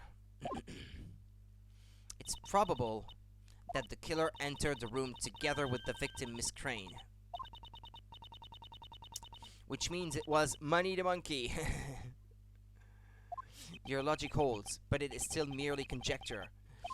And unless you say conjecture, and it would imply that the killer and the victim were acquainted. No way, pal. Kay doesn't even know the victim. I hate it when she says that. It's such an annoying voice. That is merely an assumption on your part, unless you have any evidence to prove your claim. Well, I guess, actually, the voices of the characters that had never appeared in the series before, they must have been voiced by the fan translation group that did it, right? Because where would they have gotten the recordings otherwise? I mean, they might have reused the samples from previous games for the characters that already had one in a previous game, but for characters such as Justine, I guess it had to have been one of the fan translators who voiced her, I guess. In that case, I trust that you have evidence to prove that Kay Faraday and the victim were connected. Of course. What? This letter was discovered by Dr. Young in Miss Crane's breast pocket. The victim's belongings. Why did she withhold such vital evidence until now? Could it be she was waiting for the perfect time to reveal it? Come to think of it. And the candelabra dealt the fatal blow. Estimated time of death is late last night. What is it, Justine? While I do appreciate your enthusiasm, perhaps you should give your tongue a rest. You might pull a muscle. Yeah, I do remember that. For those that didn't have a voice, I do remember reading somewhere that it was fans who voiced them. Well, it would make sense. The voices had to come from somewhere. To Miss Crane, thank you for something. I'm glad that we can help each other get what we want. It's like killing two birds with one stone. Please get revenge for 12 years ago. Kay. In other words, Kay Faraday and Miss Crane were accomplices. They probably planned to steal something from this room. Preposterous. Wait, that means the main culprit is... It's still Kay Faraday, of course. Victim's letter jotted down in my organizer. Yeah, right. I'm the main culprit? Don't believe her, Kay. It's all a bunch of nonsense. There's no way Kay would do something like that. Nonsense? Not at all. The evidence speaks for itself, wouldn't you agree? No, I knew that they wouldn't suspect Kay unless they had some sort of proof, but to think they would actually have such decisive evidence. Nicely done, Justine. Thank you very much. Your explanation is still insufficient. I cannot accept such an argument. Sebastian, would you please leave this to me? Alright, make sure you shut Mr. Edgeworth up once and for all. I can't allow their allegations to gain any more momentum. I must turn it around here.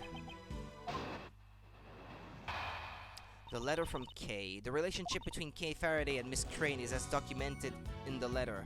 She roped Miss Crane into assisting her with her plan. However, for some reason, their partnership broke down. Miss Crane was murdered, but with her dying breath, she managed to retaliate. Whenever they mention something, oh, she was dying but she managed to retaliate, there's always something in the autopsy report that says she died on the spot. Smashing her when she has such strong evidence, this will be good.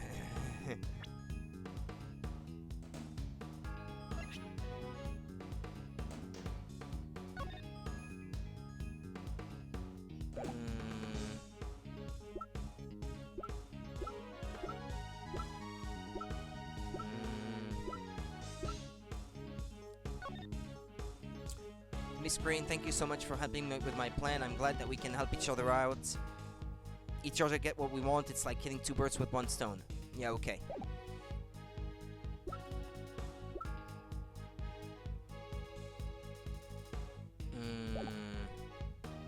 Our parting gift is this letter which she tucked safely away in her left breast pocket. Her testimony is even better than ever. Maybe the most perfect it's ever been, sir. Are you gonna be alright, Mr. Edgeworth? Yeah, hold on. I was gonna look at the autopsy report, actually, and eventually I didn't. Stab wounds to left chest. Findings of the coroner, Dr. Young. Cause of death. Stab wounds to the left chest. Head wound was post-mortem. Okay. Yes, of course. How unsightly, Miles Edgeworth. Save your stoic act for some other time. Ms. Von Karma, just whose side are you on? I'm on nobody's side, Scruffy. When searching for the truth, it's best not to take sides. Watch what you say, Ms. Von Karma, or else Mr. The Best is gonna... Best, you say? Well, I can tell you that the side I'm on is always the Bjarg! How irritating. You got that right. Well, I suppose that's one thing we can agree on. Yeah, I can certainly agree. The letter from Kay. Yeah, about...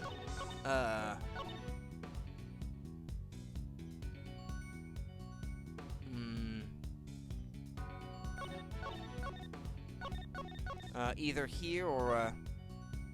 Our parting gift is this letter which she tucked away safely in her left breast pocket.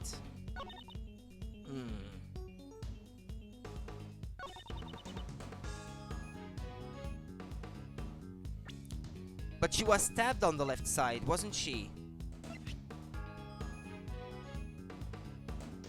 Yeah, okay, that's here.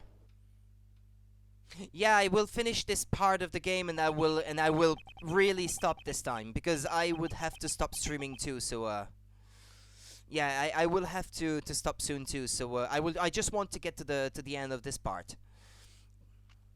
Have a good one, Jeff, and good luck with that essay then. The victim held on to the truth until her dying breath. A truly touching story indeed. Normally, yeah, unless I will post about it on my Discord server. If I can't stream tomorrow, I will post about it on the Discord. But normally I will, yeah. Normally it should be the same schedule as usual, yeah. But if I manage to have a few friends over, which I have not seen since before the lockdown, I will try to have them come over for a visit, since now we can receive visits at home in the limited fashion. But that's we are still allowed anyway. So I'd like to see my friends again, but that might not necessarily be possible tomorrow. So we'll see. Assume that it's gonna be the usual schedule, and if it's not, I will post about it on my Discord anyway. Because it's more likely that it won't be possible than me having a few friends over. Got it? Might come back before you end, but in case I don't say, I'd say now. Hope you all have a good time. Okay, thanks, Jeff, and good luck with your essay then. The voices of the dead are soft. Yeah, you're welcome. The voices of the dead are soft. One must listen carefully to hear their dying wishes, and Miss Crane has spoken. Kay Faraday is the culprit. Perhaps the voices you have been hearing are actually the whispers of the devil. Hey, don't make fun of Justine. Let's listen to the voice of reason. Judge Courtney, please take a look at the autopsy report. There is no need. I remember it perfectly. The victim was stabbed in the left breast. No, it can't be. The letter was found in the victim's left breast pocket, you say. And that's where the victim was stabbed with the candelabra, right, sir? Precisely. It wouldn't have been possible to stab her there without piercing the letter as well. So that begs the question. Why was the letter found in the victim's pocket? It's simple. It was placed there after the victim was murdered to throw suspicion onto Kay. Somebody intentionally wanted to create this very situation. In other words, there exists the possibility that the letter was forged by the true culprit.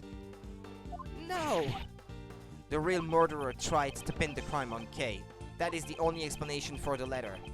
And in doing so, the murderer ended up digging their own grave, right, sir? Objection! The culprit is Kay Faraday. The letter was... Yeah, it was actually found in the victim's other pocket. Huh? What are you saying, pal? The officer's report was wrong when he said the letter was in her left pocket. You're just making stuff up as you go, don't you? It's actually in the... Ouch! A foolish fool who continues to make a fool of himself. Is there no cure for your foolishness? I don't know. Should we look in the angel's recipe? Why do you keep whipping me? And quit calling me a fool. Yarg! I saved you the trouble of punishing him yourself. Indeed. Though I had no intention of punishing him. The letter is stained with blood. No doubt because it was found in the left breast pocket. There couldn't have been an error in the officer's report, unless you were the investigator. Say something, Justine. I see you have no objections. Then allow me to continue. There is one more potential suspect in this case. Don't be ridiculous. The killer entered this very room. There wasn't anyone else who did that besides Kay Faraday and the victim. To enter the meeting room, one needs a key card. And their reasoning assumes that the murderer and the victim entered the room together. This is what we overlooked. If we just discard that assumption, then... This evidence reveals the other suspect besides Kay.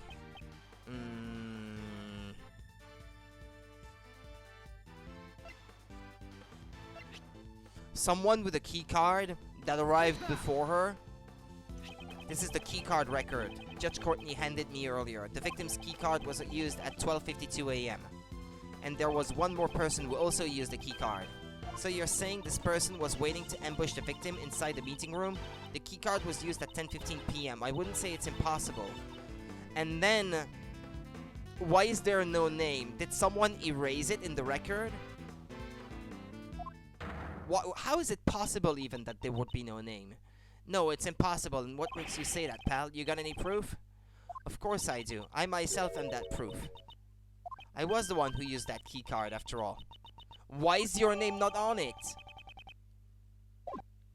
Is there something strange about a PIC member entering the PIC meeting room so late at night?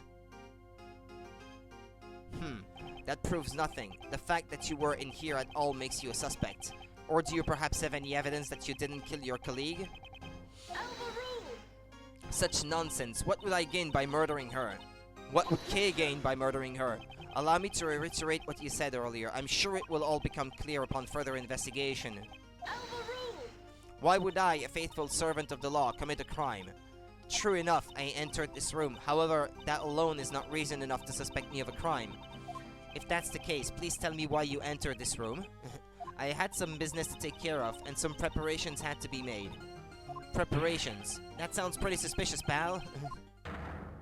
Unfortunately, I cannot disclose what these preparations were. However, I'm sure you could hazard a guess, Prosecutor Edgeworth. Preparations for his hearing.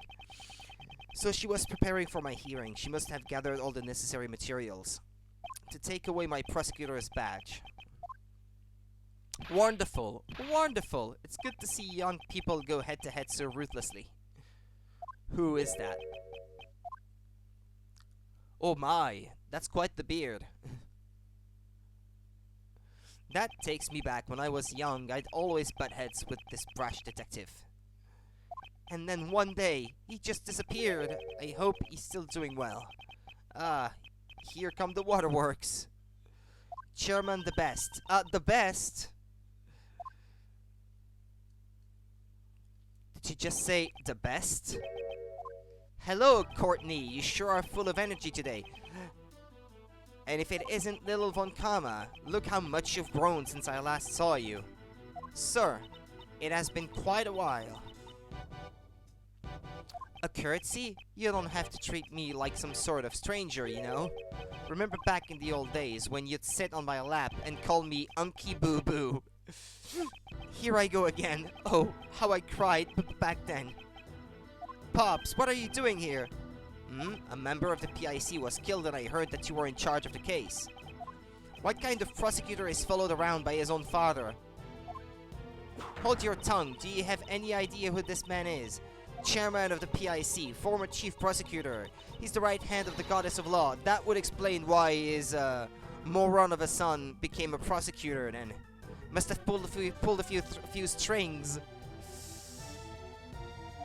Now, Courtney. I'm just an old chunk of coal. There is no reason to speak so highly of me.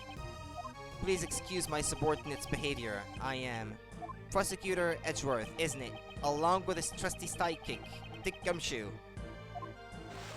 I'm Blaze the Best. I'm the proud father of that idiot over there. Even he calls his son an idiot. When that boy was born, me and the missus were happy as can be, you see. But now, I don't even know where she's gone to. Sub. Pops, you need a handkerchief? Ah, yes, Sebastian is an idiot, but he's such a good boy, you know. Quite the doting father and son. Now then, Courtney, how's the investigation going? Sir, we've established that the culprit is Kay Faraday. We are currently focusing our efforts. Objection! There are too many uncertainties in this case. It's impossible to determine that she's the culprit. Surely you haven't forgotten the matter of the letter. Objection! I already told you it was just a simple mistake. The letter was in another pocket. Ouch! You talk too much. Now, let's all play nice. Everyone, just calm down. I'm sorry that you had to witness such an unsightly scene, Mr. Chairman. Don't apologize, Courtney. I can follow everyone's logic. Except Sebastian's, that is. Hey, Pops! Chairman the Best. I am a prosecutor. My duty is to bring criminals to justice. However, I won't make someone out to be a criminal without sufficient motive and evidence. I've heard about you and your relationship with the suspect, you know. To share such a strong bond. Kay has assisted the police in arresting criminals countless times, pal. There are too many facets of this case that remain unexplored. I see. The bonds of youth are a wonderful thing indeed.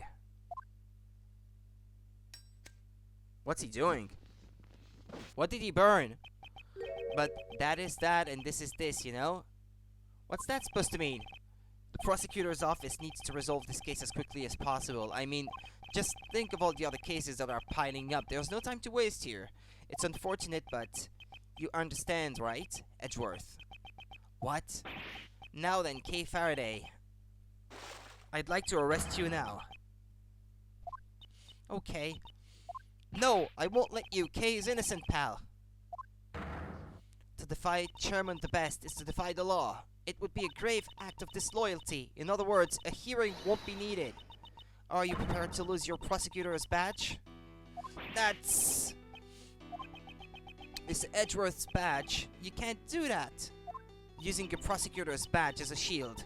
What has the PIC come to? Kay, you haven't done anything wrong. Mr. Edgeworth, it was only for a short time, but thank you for everything. I'm sorry, I turned out to be a criminal. We will make sure to impart your confession to the goddess of law. What should I do? When I was young, I wanted to become a defense attorney, like my father. Someone who can fight to save those in need. And right now, this badge is holding me back. A mere badge for the life of a dear friend. I don't even have to consider it. Alright, farewell, Mr. Edgeworth. Hold it! Yeah, I was gonna say objection, but hold it right there, Judge Courtney. What is it now, Prosecutor Edgeworth?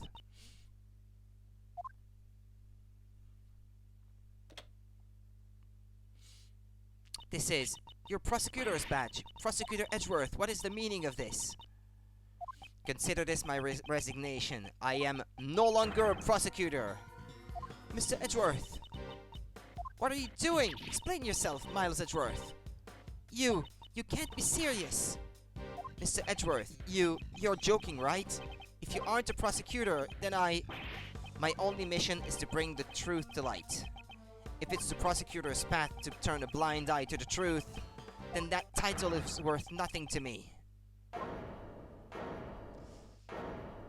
Not unexpected, but anyway, I will walk in the path that I believe in.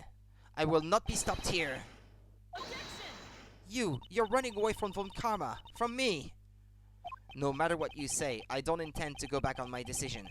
So, you're leaving me behind again. I'll never forgive you for this. Uh-oh. No, this is all my fault. I'm sorry. If only I weren't here. Wait, Kay. Detective Gumshoe, don't follow me. But, Mr. Edgeworth, boss. I'm not your boss anymore, Detective. That's just too much, sir. It's always been you and me. We've always been a team. Detective Gumshoe, you no longer need to follow my lead. You should try to accomplish whatever you can on your end. This is bad. We just let a dangerous criminal escape. How could I let her get away? And after all my hard work, you see.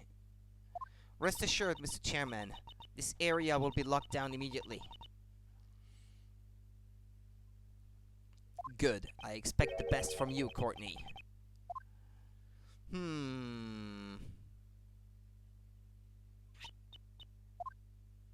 Well, okay. This will be the end of today's stream then. I actually streamed more than I thought I would, and I'm actually curious to know what's going on after this, but I'm afraid I can't continue. So, okay. Okay, let me create a restore point here just to be sure.